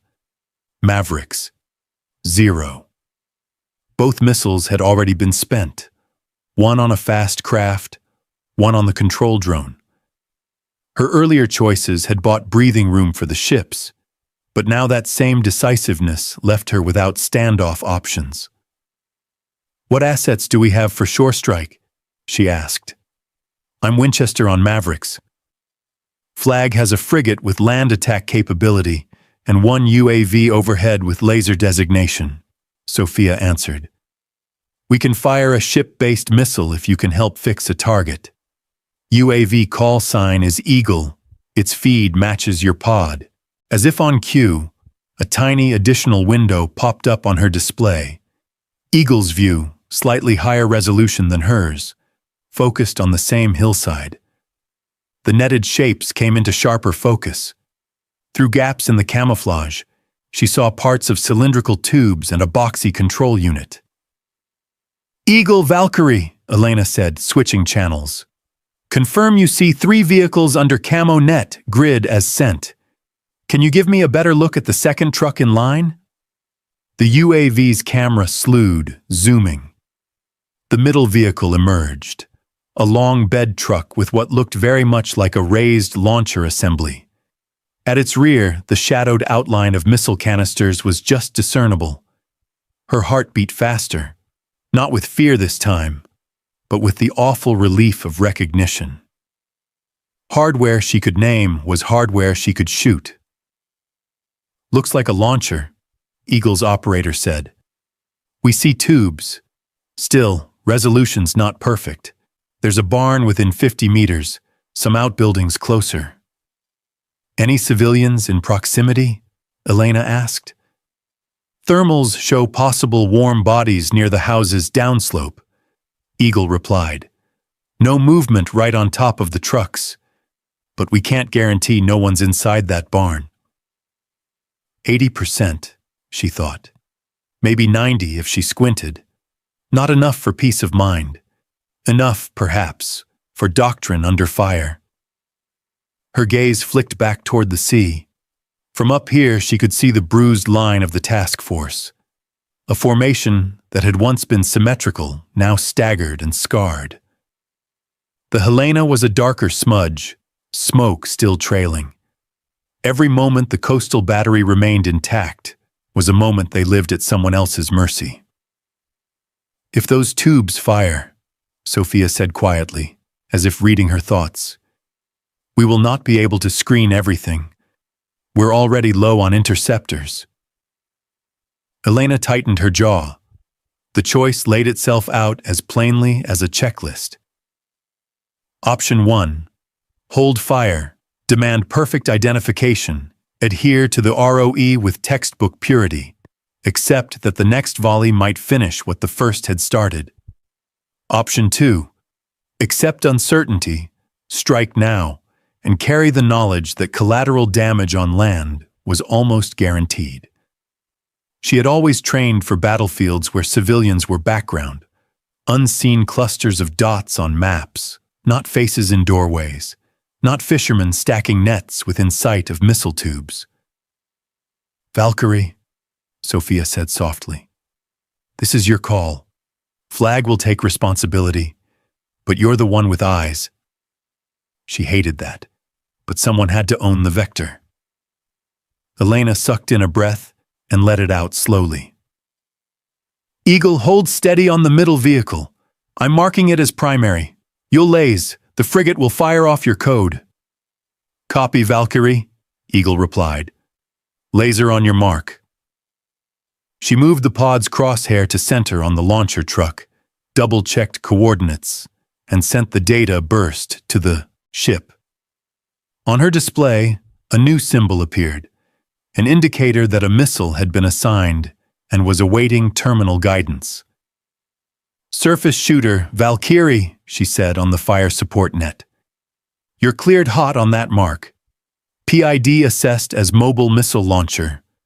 Civilian structures nearby. This is time critical. Repeat. Time critical.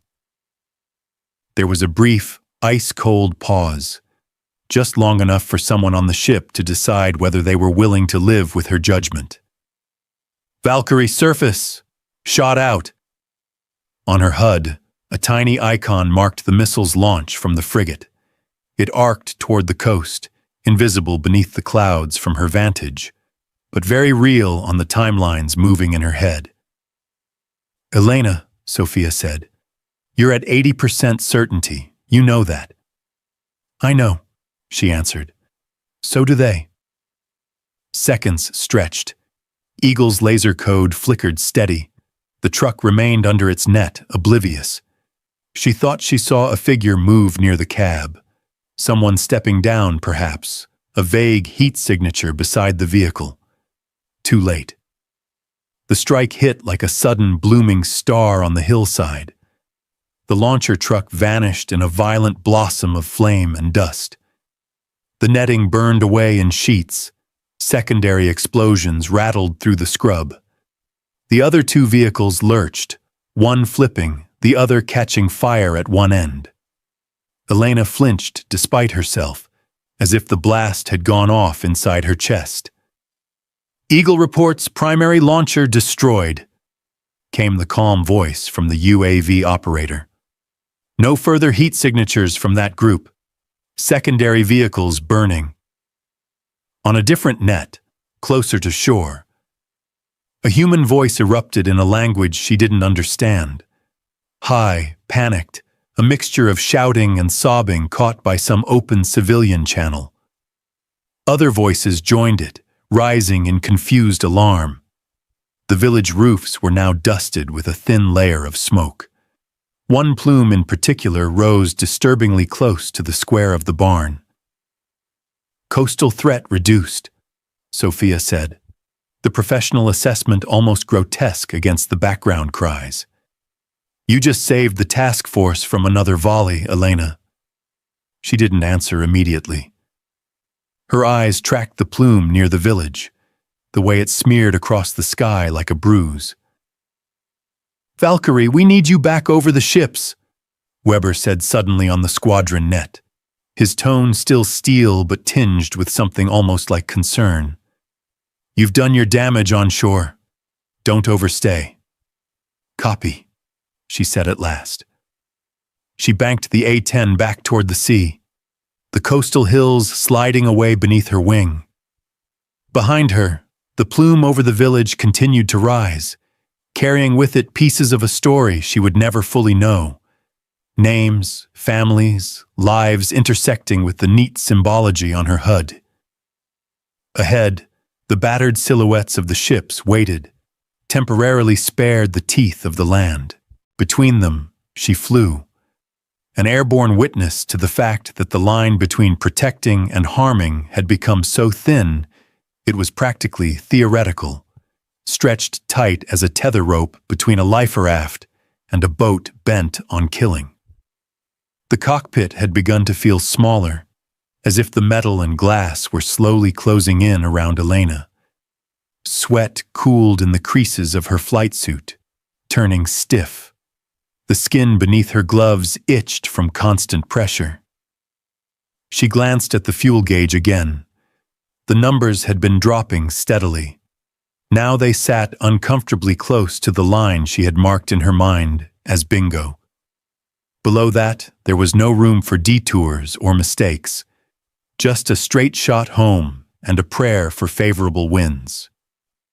"Valkyrie, this is Bornholm Ops." Weber's voice came over the squadron net, clipped. "State fuel and ordnance." She pulled in a slow breath before answering. "Fuel at 4.2, GAU remaining approximately 30%. Mavericks 0. Rockets 0, still on station." "Copy," Weber said. There was a pause as he did the same math she had. "Your bingo is 3.8 for a direct recovery. You are approaching that. Task force reports no immediate inbound contacts. You are ordered RTB for refuel and rearm. Ordered, not suggested, not recommended." Elena looked down at the fractured formation. Fires still burned. Damage control teams still scurried ant-like across decks. The hospital ship held position, its white hull smudged by smoke, a fragile beacon. "Flag JTAC," she said on the other net. "This is Valkyrie. Are you comfortable with a gap in air cover while I RTB?" Sophia took a moment to answer. When she did, her voice was weary. "Comfortable? No. Can we survive it? Maybe. We're not seeing fresh launches or drones right now, but if they're smart, They'll wait until you're gone to try again. Weber cut back in, hearing enough to be annoyed. This isn't a negotiation, Markova. You're not useful to anyone if you flame out halfway home. He was right. Tactically, a dead A-10 in the water would add to the rescue load and remove their only loiter platform anyway. But something in Elena recoiled at the idea of leaving now, when the smoke hadn't even begun to thin. She checked fuel again. 4.2. Bingo at 3.8. It was not a generous margin, but it wasn't non-existent. If she stayed just a little longer, she could bridge the vulnerable window, long enough for another asset to get closer, long enough for the enemy to reveal whether they had a second punch lined up. Valkyrie, acknowledge RTB order, Weber said, harder. Elena pressed her lips together. She pictured the line from here to Bornholm, the fuel flow, headwinds, the safety buffer every planning document insisted upon. Safety for the aircraft, for the pilot. Less so for the nameless figures on the decks below. Bornholm, she said slowly. Valkyrie copies RTB in 5 minutes. I still have loiter margin. I'll extend until fuel 3.9. Then I'm Winchester and home. Negative, Weber snapped. You do not self-extend. You are already cutting it close. Sir, if they push a second wave now and I'm not here, we'll have nothing between them and the hospital ship. You saw how they used rafts and clutter before. We got lucky that time. Silence crackled. She imagined him in the ops room, jaw clenched, eyes on her telemetry. State fuel again, he demanded. She looked at the gauge, 4.1 now, and made a choice that felt like stepping off a ledge. 4.3, she said. A lie. Not huge, not catastrophic, but a deliberate warping of the truth. Enough to buy her a few more orbits. Enough to betray the very trust that held their whole system together. Weber didn't answer immediately. When he did, his voice had cooled in a different way. You have 5 minutes, Valkyrie. 5. Then you are RTB, no discussion. You will report fuel accurately at that time. Understood? Understood, she said. The channel clicked off. Shame prickled at the back of her neck, warring with grim satisfaction. She had carved out a sliver of time with a lie. Now she had to make it worth the fracture. Flag JTAC, Valkyrie, she said. I'm staying on station for 5 more. Let's make them count. Any sectors you can't see clearly from your mast? North of that small island cluster, Sophia replied immediately, as if she'd been waiting for the chance. Our radar shadow there is ugly.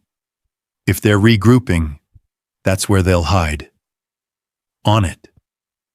Elena turned the nose toward the cluster of low islands that sat like dark teeth against the sea. From the flagship's vantage, those rocks and small elevations would cast a blind spot, a place for fast craft to catch their breath, rearm, or prepare a new charge. She dropped to a lower altitude again, feeling the familiar buffeting. The island rose into view, rocky outcrops, thin strips of scrub, a handful of abandoned-looking structures. On the far side, shielded from the fleet, the water looked deceptively calm. Then her targeting pod picked up the wakes. At first, she thought they were just the remnants of earlier maneuvers, but as she adjusted the angle, the pattern resolved. A loose line of fast boats idling in partial concealment, noses pointed outward, engines throwing small swirls into the water. Not 1 or 2, a dozen, maybe more. Some bore scars from earlier exchanges, others looked fresh, their gun mounts clean, crews moving about with unhurried purpose. Flag JTAC, Valkyrie, she said, pulse spiking. Be advised I have multiple small craft staging in the radar shadow north of the island cluster. Estimate 12 plus, armed. They're forming up for another run. Sophia swore softly in Italian on the open net, then recovered. Can you engage? Elena checked her. Ammo. Less than a third of her Jayu rounds remained. Enough to kill some boats, maybe, but not to wipe out the entire group. Not without flying so low and so long that she'd invite every man-pads and heavy machine gun they might have. And then there was fuel. 4.0 now. Her 5 minutes were already eroding. Negative on full engagement, she said. I don't have enough on board to neutralize them all, and I'm at fuel limits. But I can disrupt, scare them, make them think twice. That might be enough, Sophia said. If they believe you have more in the stack behind you, they might break off. Elena lined up for a pass. This time not to kill, but to perform. A raw show of force.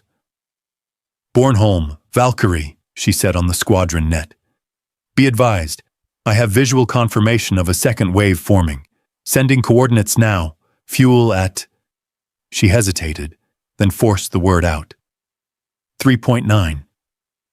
The pause on Weber's end was short, but telling. He knew now. She felt it in the way his next words landed. Copy 3.9, he said, each syllable precise. You have made your point, Markova. Do what you can in one pass, then you are RTB. We will discuss your fuel reporting when you're on the ground. The disappointment there stung more than the threat of paperwork.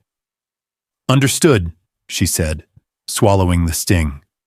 One pass. She rolled into position, lining up with the outer edge of the boat cluster. This time, she set her aim not for hulls alone, but for the water around them, the psychological space in which confidence lived. In hot, she announced. The GAU-8 thundered again, shorter bursts this time, tearing gaping wounds in the sea. Walls of spray erupted inches from sleek hulls, drenching crews, rocking boats violently. A few rounds clipped the edges of gunnels, sending shards flying. One boat took a more solid hit, its engine housing exploding in a puff of smoke. From her cockpit, she saw men dive flat, scrambling to get under any cover they could find. Wakes twisted as some boats spun away, others struggling to maintain their positions. She pulled off, climbing hard, letting the echoes of her pass, and the myth of an A-10 with endless ammunition, do the rest of the work. Valkyrie, Sophia said, a note of awe coloring her fatigue. They're breaking. Multiple contacts changing course. You rattled them. Good, Elena said. Her hands trembled on the controls, a mix of adrenaline and exhaustion. Because I'm done. She glanced at the fuel gauge. 3.8 now, the true bingo line she could no longer fudge. Bornholm, Valkyrie, she said, voice steady. Winchester on practical effects. Fuel at bingo. Request RTB. RTB approved, Weber replied. The hardness remained, but beneath it was something grudging. Turn direct. We'll vector replacements as soon as anything with wings is ready. And Markova. Sir, you bought us 5 minutes we didn't know we needed, he said. Don't make a habit of buying them that way. She allowed herself a thin, humorless breath that nearly became a laugh. No promises, sir. Turning the aircraft toward home, she watched the island cluster slip behind her wing. The second wave of boats scattered, their formation broken but not destroyed. She had blunted the edge, not removed it. The next move would not be hers to make, from the air at least. As Bornholm's coastline inched closer on her HUD, Elena felt the weight of those stolen minutes settle on her shoulders, knowing that without them, the boats might have slipped out unseen. Knowing, too, that the cost of those minutes would be waiting for her on the tarmac, in Weber's eyes, and later, alone, in the quiet spaces where no radio traffic could distract her from what she had chosen to do. They replayed the clip 3 times in the debrief before anyone spoke. On the big screen, the second wave of boats clung to the radar shadow of the island cluster, gray smudges on grainy footage. Then the A-10 came knifing in from the top of the frame, her A-10, low enough that the cameras on the flagship struggled to keep up. From the outside, it looked almost clinical. A straight pass, a spray of water, hulls jolting, wakes twisting, a threat broken. From the inside, Elena remembered only the taste of metal in her mouth and the way her hands had refused to stop trembling. "Freeze it there," the investigator said, and the image stopped with the warthog mid-pass, nose down, tracer lines frozen like chalk streaks. In her mind, the scene melted back into motion. Fuel, 3.9. GOU, a sliver of green on the ammo bar. The second wave, too many wakes in too little water. They were talking on an open frequency. She'd realized it as she lined up for her pass. A male voice, accented, smug, filtering through on a band that wasn't meant for her. "Old aircraft. Only one. She goes home, sea is ours again." Another voice laughed. Something about a flying museum piece. If she hadn't been so tired, she might have smiled at the predictability of it. Instead, she felt a thin, mean focus settle over her. They thought they knew how this worked. Air cover leaves, second wave surges, wounded ships die. Simple. "Flag JTAC Valkyrie," she said, forcing her voice steady. "I'm going to make sure they believe there's more of me than there is." "Whatever you're planning, make it fast," Sophia replied. "We're picking up some of that chatter. They don't think you have much left." "They're not wrong," Elena said. Her thumb brushed the weapons page again, confirming what she already knew. Not enough rounds to carve through every hull. Enough, perhaps, to carve a story. Dilemma laid itself out, crisp and merciless. Concentrate on the lead boat and its nearest neighbors. Kill as many as possible, and let the survivors realize she'd shot herself empty. Or take the rounds and spray them like a rumor. Close misses, clipped gunnels, shock waves ripping just shy of hulls, so that no one down there could tell exactly how much steel she still had in the drum. The first option guaranteed bodies. The second chased ghosts. "Bornholm will want their ammo money's worth," she muttered, mostly to herself. "Too bad." She pushed the nose over, bringing the A-10 down to an altitude that made her skin prickle. The island's rocky shoulder slid past to her right, scabbed with scrub and broken concrete. Ahead, the boats waited in loose line, pilots and gunners looking outward toward the wounded fleet, not yet up at the predator in their peripheral vision. "In hot," she called, more formal now. "Short bursts, suppression." The sea rushed up. Her heart thudded in her throat. She adjusted the pipper not for center mass, but for the thin strip of water directly alongside the nearest hulls. Her thumb tightened on the trigger. The GAU-8 answered with a guttural roar, the aircraft shuddering as rounds shredded the air. But this time, she walked the fire not across decks, but through the water, ripping towering geysers alongside hulls, slapping walls of spray into crews' faces. A handful of rounds bit metal by accident or design, she wasn't sure. One boat's stern lifted as its engine compartment took a hit, smoke belching. On the open enemy net, mockery turned to chaos. "What is... Too close, too close. She's behind us! More of them, more aircraft!" They couldn't see her fuel gauge. They couldn't see the near-empty ammo bar. All they had was the sound. that horrible chainsaw growl from the sky and the violence it inflicted on the water around them. She released the trigger, then pulsed it again. Another short burst, further out, into open water ahead of a second cluster.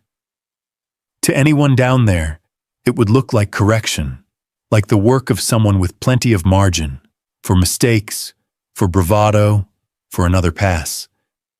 Inside the cockpit, she knew better. Each squeeze carved her safety buffer thinner. "Elena," Sophia's voice came through, colored with something like disbelief. "They're braking. I repeat, multiple fast craft turning away. Some are running for the coastline." "Good," Elena said through clenched teeth. One boat, bolder or more desperate than the rest, held its course a heartbeat longer. She dipped the nose just enough to let a third burst walk a little closer, clipping its bow. The hull leapt sideways, figures tumbled, the wake twisted into a corkscrew. That was enough. Its engine screamed as it spun about, fleeing with the others. She pulled up hard, the A-10 climbing out of MANPAD's range with all the stubbornness its designers had poured into it. Her body pressed into the seat, her vision narrowed at the edges, then cleared. "Fuel," she said aloud, more to anchor herself than anything. The gauge wavered just above bingo. Ammo, a slender thread of green. One more pass and she'd move from thin to lie. On the enemy net, the tone had shifted completely. No more laughter, only questions. "How many are there?" "Thought they only had one." "We go now, we die like first wave." Sophia caught some of it and translated, voice tight. "They think you're just the lead of a larger package. You did it, Elena. You made a ghost of yourself." "A noisy ghost," Elena said. Her lungs burned. She realized she'd been holding her breath. "Best kind," Sophia replied. Then softer, almost to herself. "The ghost they didn't count on."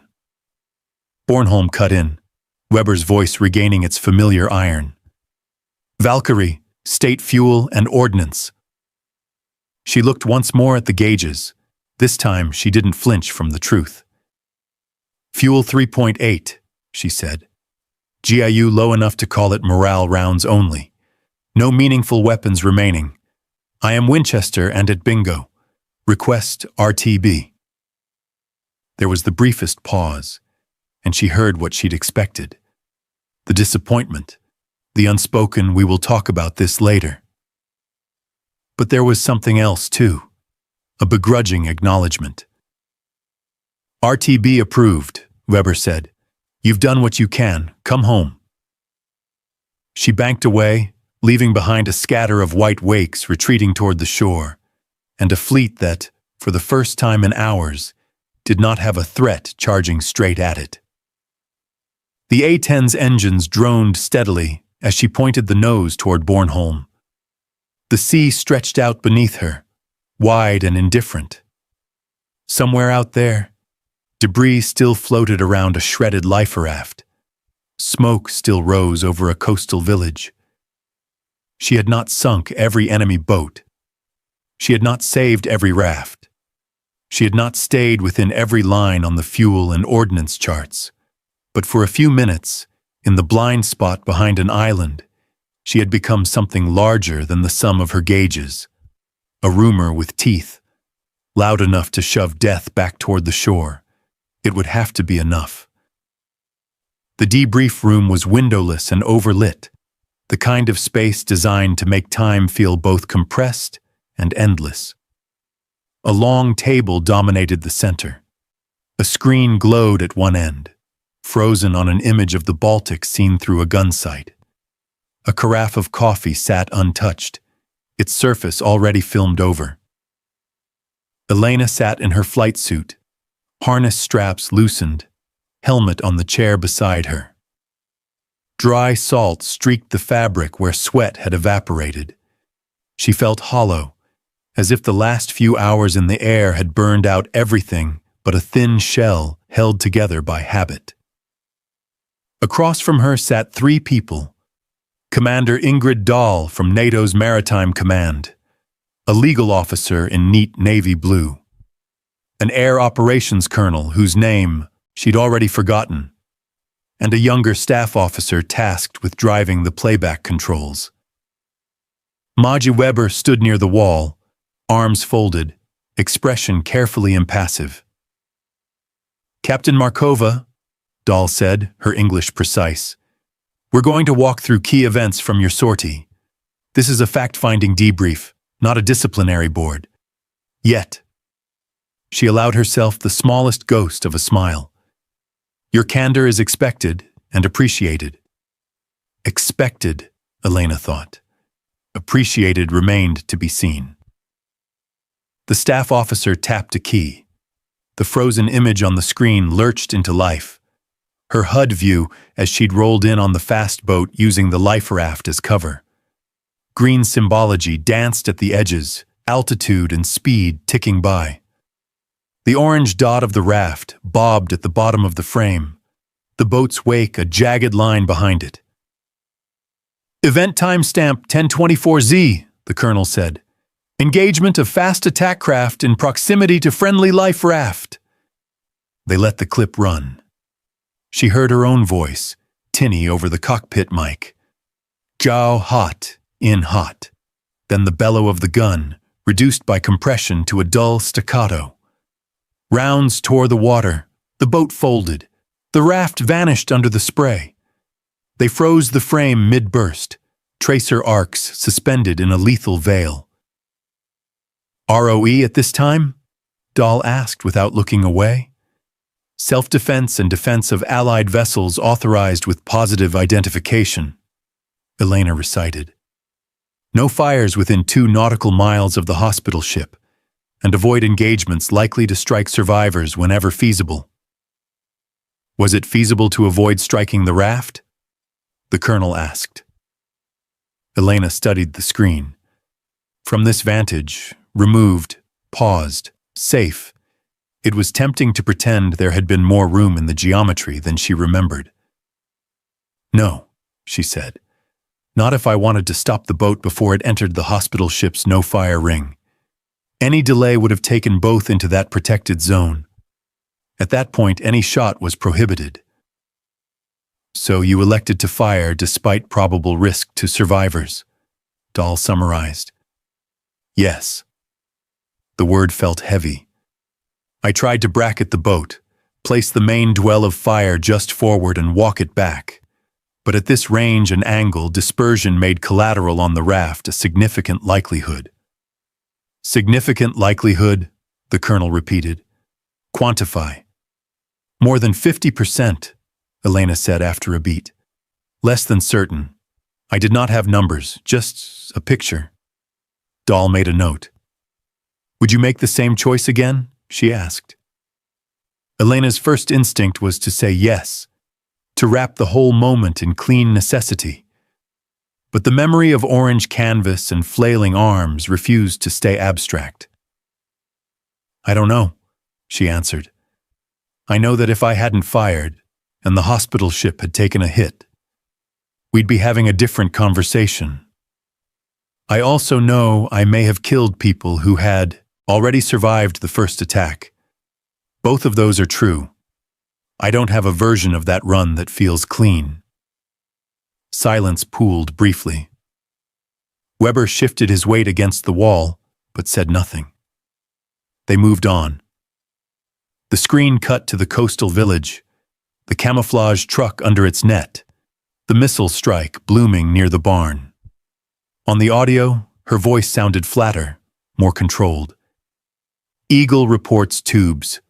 80% sure. ROE again required positive ID on military hardware," Dahl said. "You did not have a perfect visual, yet you authorized a strike." Elena nodded. "Launcher geometry, vehicle profile, the presence of tubes, everything pointed to a coastal missile battery. We had already taken one volley from that direction. Another would likely have sunk at least one more major vessel, possibly the hospital ship." I judged the risk acceptable based on the intel I had. The screams on the civilian frequency afterward, the colonel said mildly. Did you anticipate that? She met his gaze.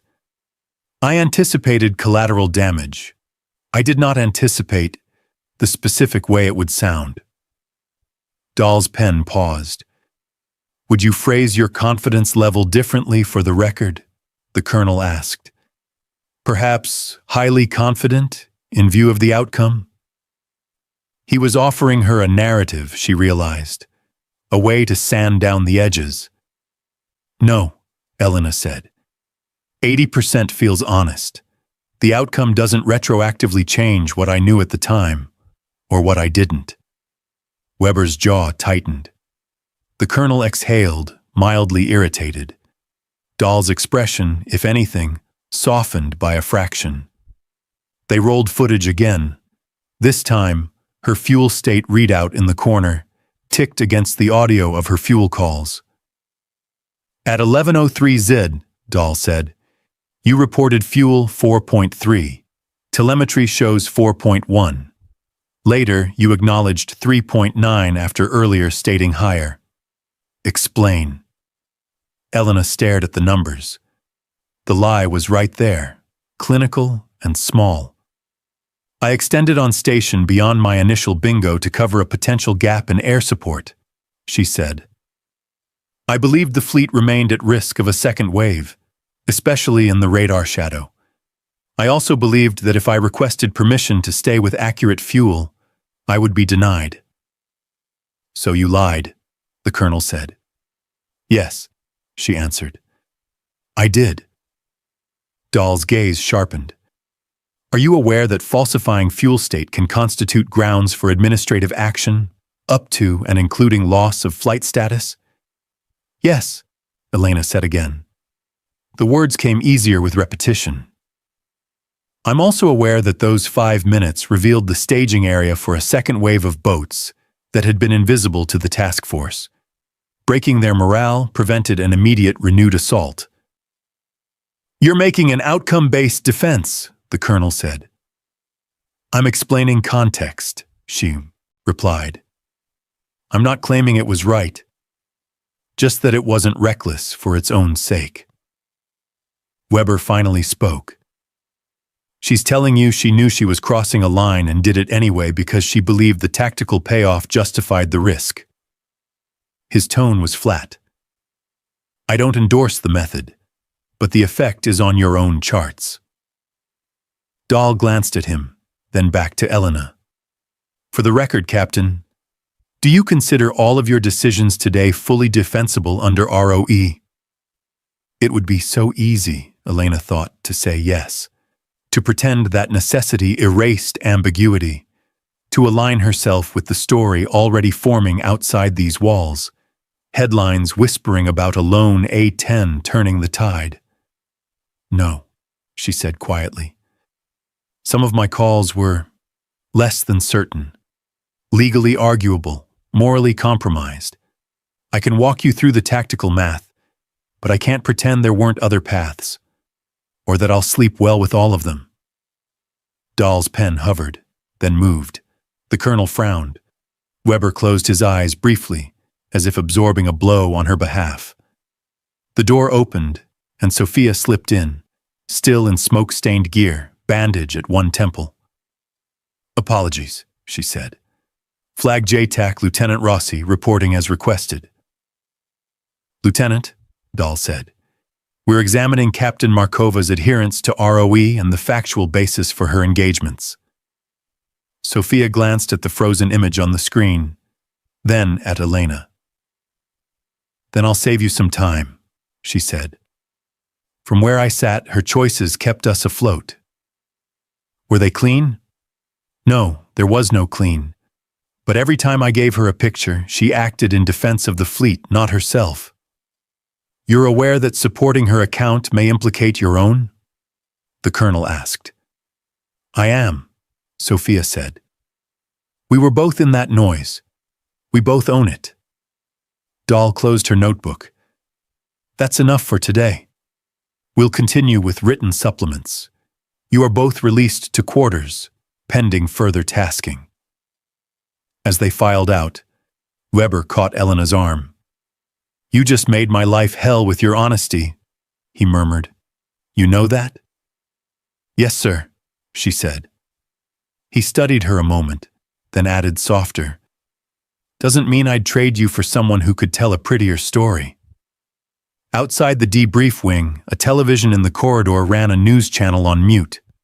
A banner scrolled beneath shaky footage of the burning sea. Unconfirmed reports of hero A-10 pilot saving NATO fleet. A grainy still of her aircraft appeared, shot from someone's phone on the flight line. The words "hero pilot" flashed underneath. Elena paused, staring at the image as if it belonged to someone else. The hallway buzzed with distant voices. Somewhere, a phone rang. None of it penetrated the dull throb behind her eyes. She turned away before the clip could replay and walked toward the exit, wondering which version of today would win in the end. The one on the tape, the one in the reports, or the one that would wake her in the dark, full of water and smoke and the sound of a gun she had chosen to fire. The days that followed blurred into a strange kind of stillness.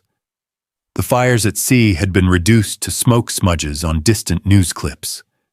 The ships limped into safer waters. Debris fields dispersed.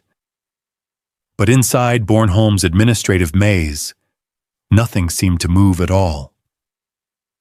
Elena sat on the edge of the narrow bunk in her temporary quarters, staring at the tablet balanced on her knees. The casualty portal glowed a sterile blue, its interface clinical, almost apologetic.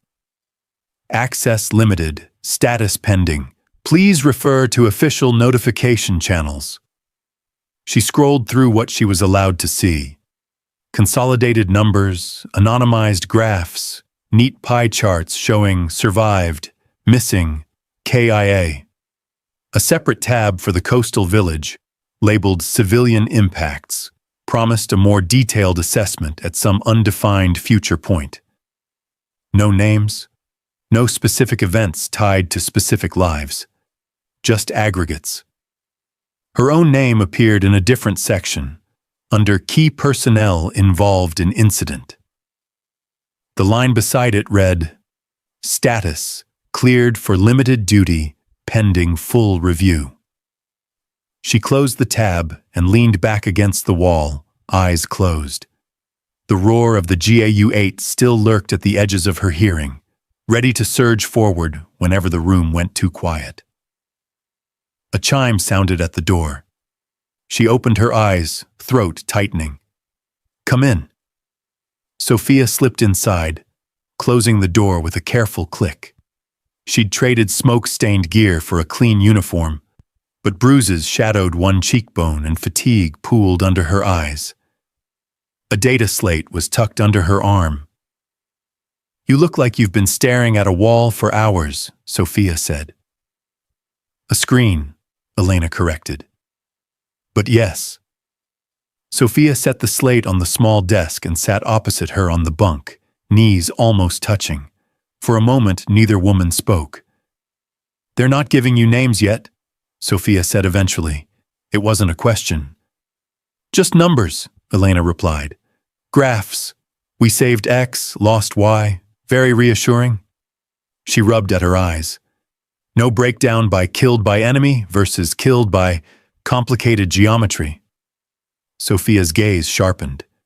"You went looking for that, wouldn't you?" "I did," Sophia admitted. "And I hit the same wall." She tapped the slate. "Official channels, at least." "Is there another kind?" Elena asked. Sophia hesitated, then pushed the slate across to her. "Unofficial. Notes. Witness statements. Rescue logs. None of it sanitized yet." Elena stared at the device, but didn't touch it. "If I open that, I might find exactly what I'm afraid of." "And if you don't," Sophia said quietly, "you'll never stop imagining the worst version." The slate waited between them like an indictment. What? About the raft? Elena asked, voice rough. The one I fired over. Did anyone pin that down? Sort of, Sophia said. Rescue One's coxswain gave a statement. I copied it before the lawyers got to it. She leaned forward, tapped the screen, and brought up a text file. Elena forced her hand to move, taking the slate.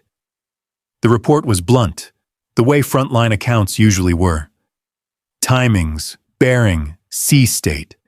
Then, entered area of engagement following A-10 gun run. Found debris from hostile craft and at least one raft likely swamped by blast-off spray. Recovered multiple survivors, some with shrapnel and blast injuries. Cannot confirm if all occupants of initial raft survived.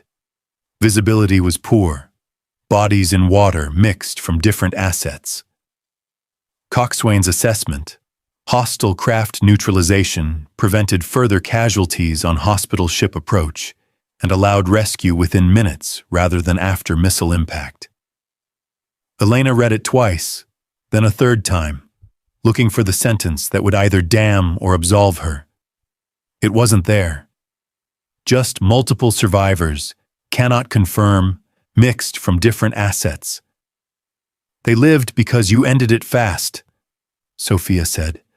Some of them, at least. And some didn't, Elena replied. Because I fired at all. They might not have lived either way, Sophia said. If that boat had reached torpedo range, we'd be counting corpses by the deck, not by the raft. Elena swallowed. That sounds like something you're supposed to say to keep pilots functional.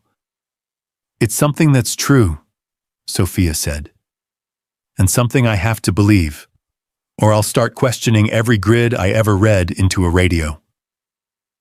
They sat in silence for a moment. The slate's screen dimmed slightly, as if embarrassed by its own contents. What about the village? Elena asked. Sophia's expression tightened.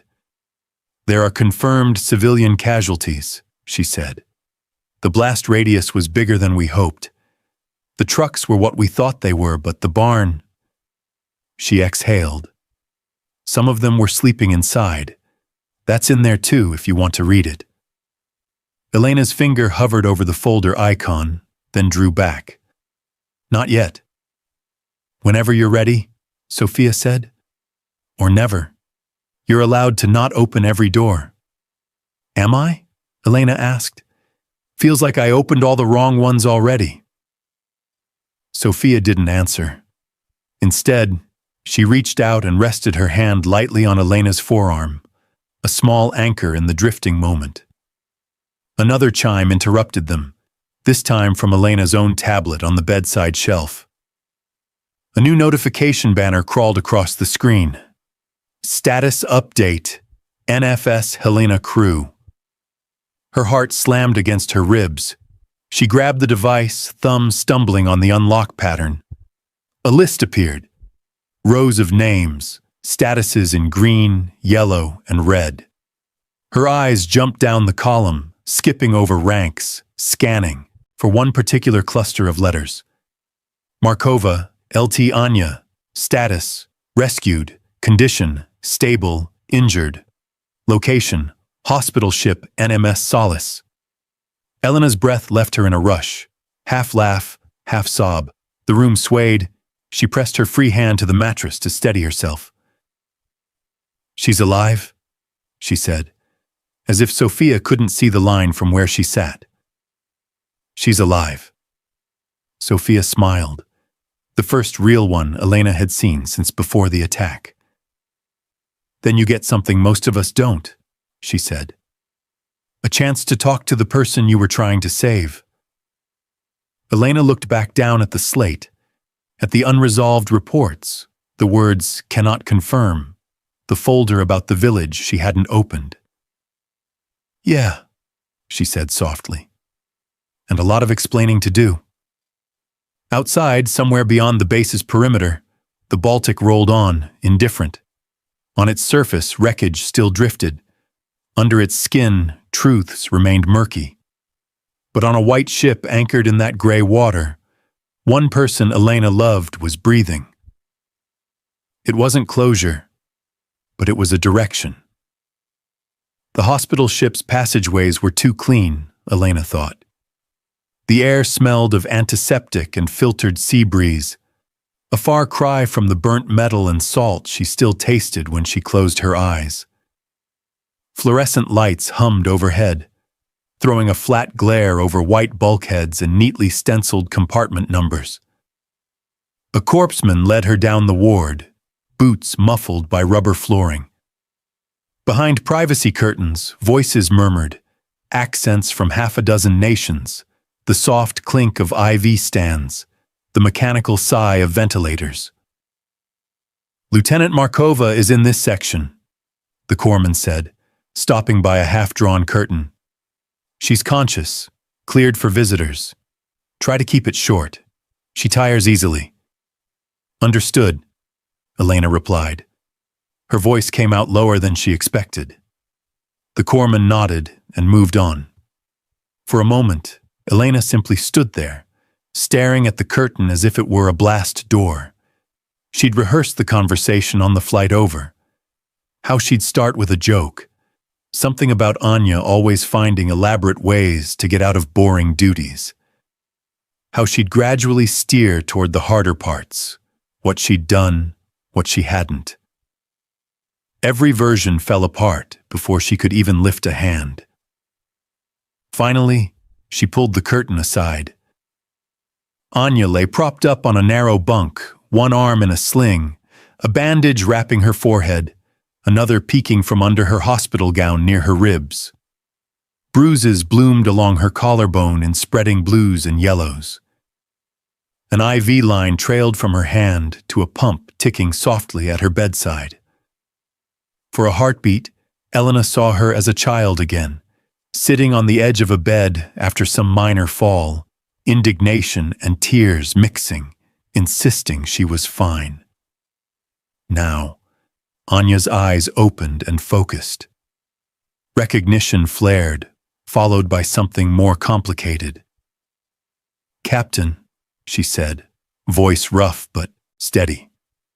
"You took your time." Elena almost laughed. "Traffic," she replied. "Sea's a mess." Anya huffed, which might have been a laugh or a suppressed groan. "You look terrible," she added. "You look worse," Elena said, and some of the tightness in her chest eased. Banter, at least, still worked. She pulled a small stool closer and sat, hands resting awkwardly on her knees. For a moment, they simply looked at each other, cataloging changes, lines of fatigue, new scars, the weight of things neither had yet said. "So," Anya said at last, "you were the ghost in the sky." Elena blinked. "That what they're calling me?" "Some of the crew are." Anya's gaze drifted toward the ceiling, as if she could see through it to the A-10 on the flight line miles away. "Others have different words, but yes, we heard you." The memory flickered in Anya's eyes. Elena could almost see it, reflected. Smoke-filled corridors, the ship's deck canted, alarms screaming, and beneath it all, the distant, unmistakable growl of the GAU-8 rolling in from somewhere above the murk. "What do you remember?" Elena asked quietly. Anya's jaw worked. "Not everything. Some of it's still jumbled." She traced an idle pattern along the blanket with her uninjured hand. "We lost power, fire in 3 compartments. They ordered abandoned ship for some sections. I made it topside with a raft team." Her fingers clenched. "We were lowering away when I heard it. That sound, like someone tearing the sky in half. The first wave of boats started to die, and the whole ship shuddered with every impact. We cheered at first." She paused. Then one of the rafts flipped. One moment we were in it, the next. Water everywhere, people yelling, fuel on the surface. The growl was right overhead. Elena swallowed. "Was that Our raft? Anya nodded once. I think so, hard to tell. We were close to another one. Everything was chaos. But I remember coming up for air and seeing streaks in the water like silver claws. Then nothing but coughing and trying not to drown. She looked back at Elena, eyes narrowing. Was that you? There it was, the door. She could step through or try to hold it shut with half-truths. Elena gripped her own hands more tightly. Yes, she said. I engaged a fast boat that was using a raft as cover. I fired knowing the raft was in the cone. Anya's face went still. The monitor by her bed ticked a few beats faster. You knew, she said. I knew there was a raft, Elena replied. I didn't know whose. I knew that if I waited, the boat would cross into the hospital ship's no-fire zone, and then I'd have nothing. No shot. They were 30 seconds from being untouchable. I tried to place the burst forward and walk it back on the hull. I failed to keep it clean. Anya stared at her for a long moment. Noise from the rest of the ward faded to a distant buzz. How many? She asked. I don't know, Elena said. Rescue teams pulled multiple survivors from that area. They can't say which bodies belonged to which raft. Some made it because the boat died quickly. Some didn't, because I fired it all. That's the best truth I can give you. Anya looked away, jaw tight. Her fingers flexed against the sheet, as if she were resisting the urge to throw something. Do you want me to tell you you did the right thing? She asked, voice low. Because I don't know if I can. No, Elena said. I don't want that. I don't think there is a right thing in that moment, just an absence of good options. And the village? Anya pressed. We've heard rumors, coastal strike, civilians. Elena closed her eyes briefly. Launcher trucks, tubes, 80% confidence, a barn too close. Some of them were sleeping when the missile hit. She opened her eyes again. That blood is on me too. The silence that followed was different. Heavier, but not empty. Two sets of ghosts settling between them. You always were thorough, Anya said finally, a brittle edge to the words. Elena winced. If you need to hate me for it, I understand. Anya's gaze snapped back to her. Don't be an idiot, she said, with a flash of the old, exasperated affection. I don't hate you, I just... She trailed off, searching for words. I'm angry at the ocean, at whoever planned the exercise, at whoever thought we were safe enough to cluster like targets at a fair. And yes, a little at you, for being the one who had to decide whether I lived with more ghosts on my conscience or you did. Her injured arm shifted. She hissed and stilled it. You think I don't carry any weight? Anya continued softer. I signed off on comms protocols that slowed our Mayday traffic. I told my team we were in controlled conditions. Some of them are dead because they believed me. We're both in this, Lena. The childhood nickname cut through Elena's composure more effectively than any accusation. I wanted to protect you, Elena said. And instead I turned you into another variable in my targeting problem. Anya held her gaze, then reached out with her good hand and caught Elena's fingers. We're still here, she said. That has to count for something. Maybe not enough, but something. Elena's throat tightened. She squeezed back. And the ugly beast you flew? Anya added after a moment, forcing a faint smile. What happens to her now? Do they put her back in the museum after all this? Elena exhaled, half laugh, half sigh. They're already arguing about it. Some want to retire her, say the mission was a fluke. Others want to keep her in the fight. Apparently she's indispensable now. Anya arched an eyebrow. And you? I have opinions, Elena said, and I suspect they're going to ask for them whether I like it or not. Anya let go of her hand then, but the warmth lingered.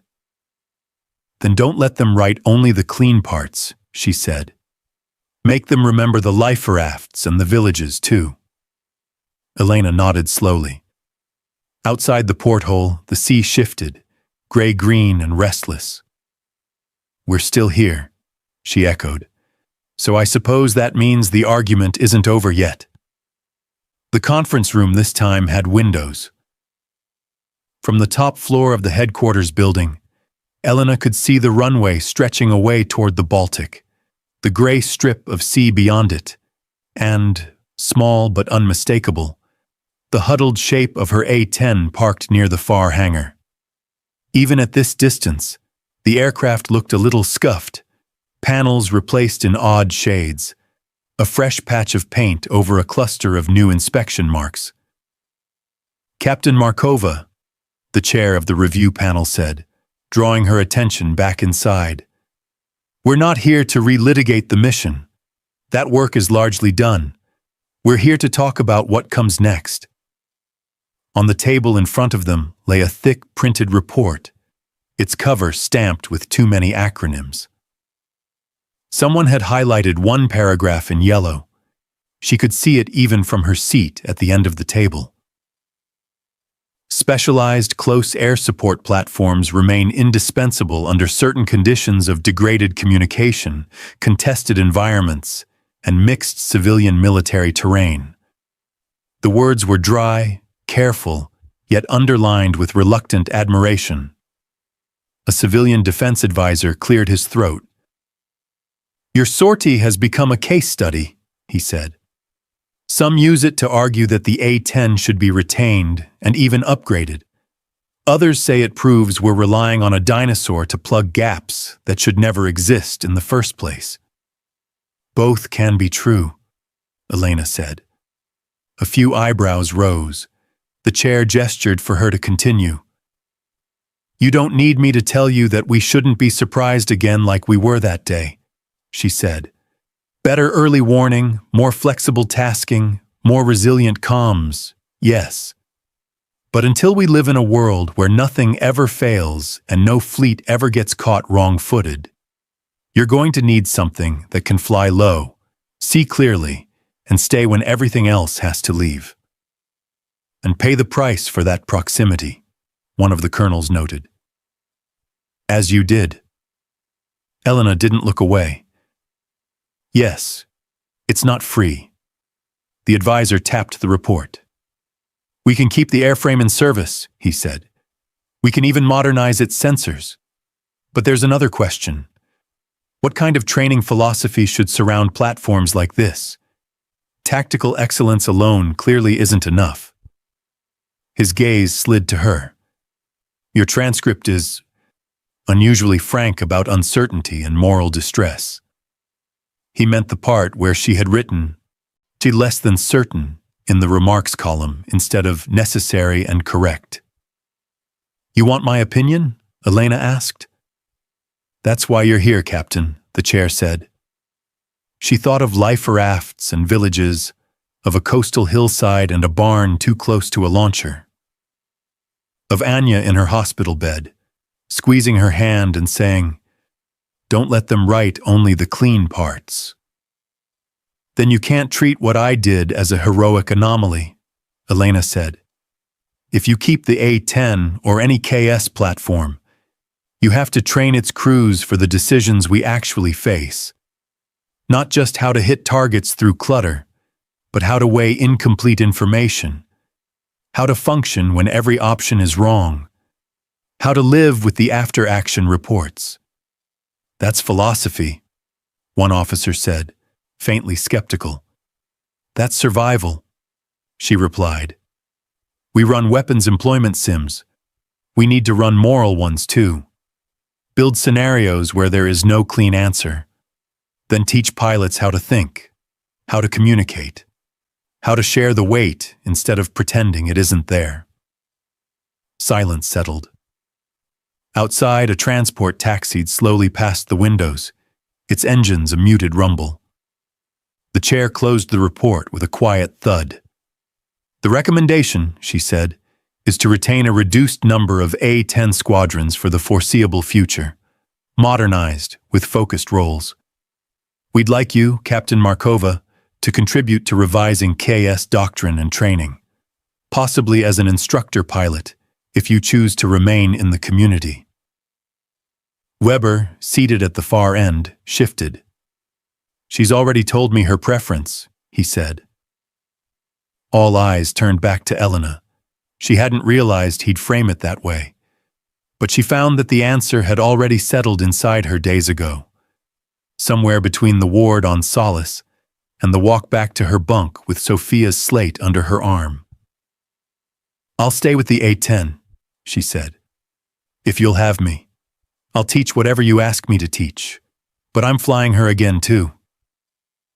The advisor looked faintly surprised. "After everything?" "Because of everything," Elena corrected. The meeting broke up with the usual murmurs and scraped chairs. Papers were gathered, digital copies sent. As they filtered out, Weber paused by her shoulder. "You just signed up to be the face of uncomfortable conversations," he said. "I was already the face of the uncomfortable mission," she replied. "Might as well finish the set." He gave a weary half-smile. "For what it's worth, I'm sorry I doubted you on fuel, and for pushing you so hard on spin in the debrief." "You were doing your job," she said. "So was I. Next time we'll try to coordinate our definitions." He hesitated, then extended his hand. It wasn't a superior offering forgiveness to a subordinate. It was one pilot to another, sharing a line neither quite knew how to describe. She took it. The grip was firm, brief, enough. Later, on the flight line, the wind off the Baltic carried a damp chill. The A-10 sat where she'd seen it from the window, panels closed, refueled, waiting. Fresh stencils marked repairs along her fuselage. The paint didn't quite match, like scars not yet faded. Elena walked up and laid a hand against the metal just below the cockpit. It was cool under her palm, solid, faintly vibrating with the echo of past flights locked in its frame. "They're keeping you around a little longer," she said softly. "And me too." Of course, the aircraft didn't answer. It never had. It was just machine. Ruthless, reliable, indifferent. The humanity, the hesitation, the impossible arithmetic that had always been in the person strapped into the seat. She stood there a moment longer, listening to the distant sounds of the base, of waves beyond the fence, of a world already arguing about the next war. Naval attackers had laughed once at the thought of an old warthog coming to a modern fight. They weren't laughing on the tapes she'd heard later. Panicked voices in the blind spot behind an island, shouting about ghosts in the sky. Elena drew her hand back, feeling the faint roughness of the paint on her fingertips, and knew that whatever history decided about the A-10, the real legacy of that day would live in the way future pilots were taught to face the moments when there was no right answer, only a choice, a trigger, and the echo that followed.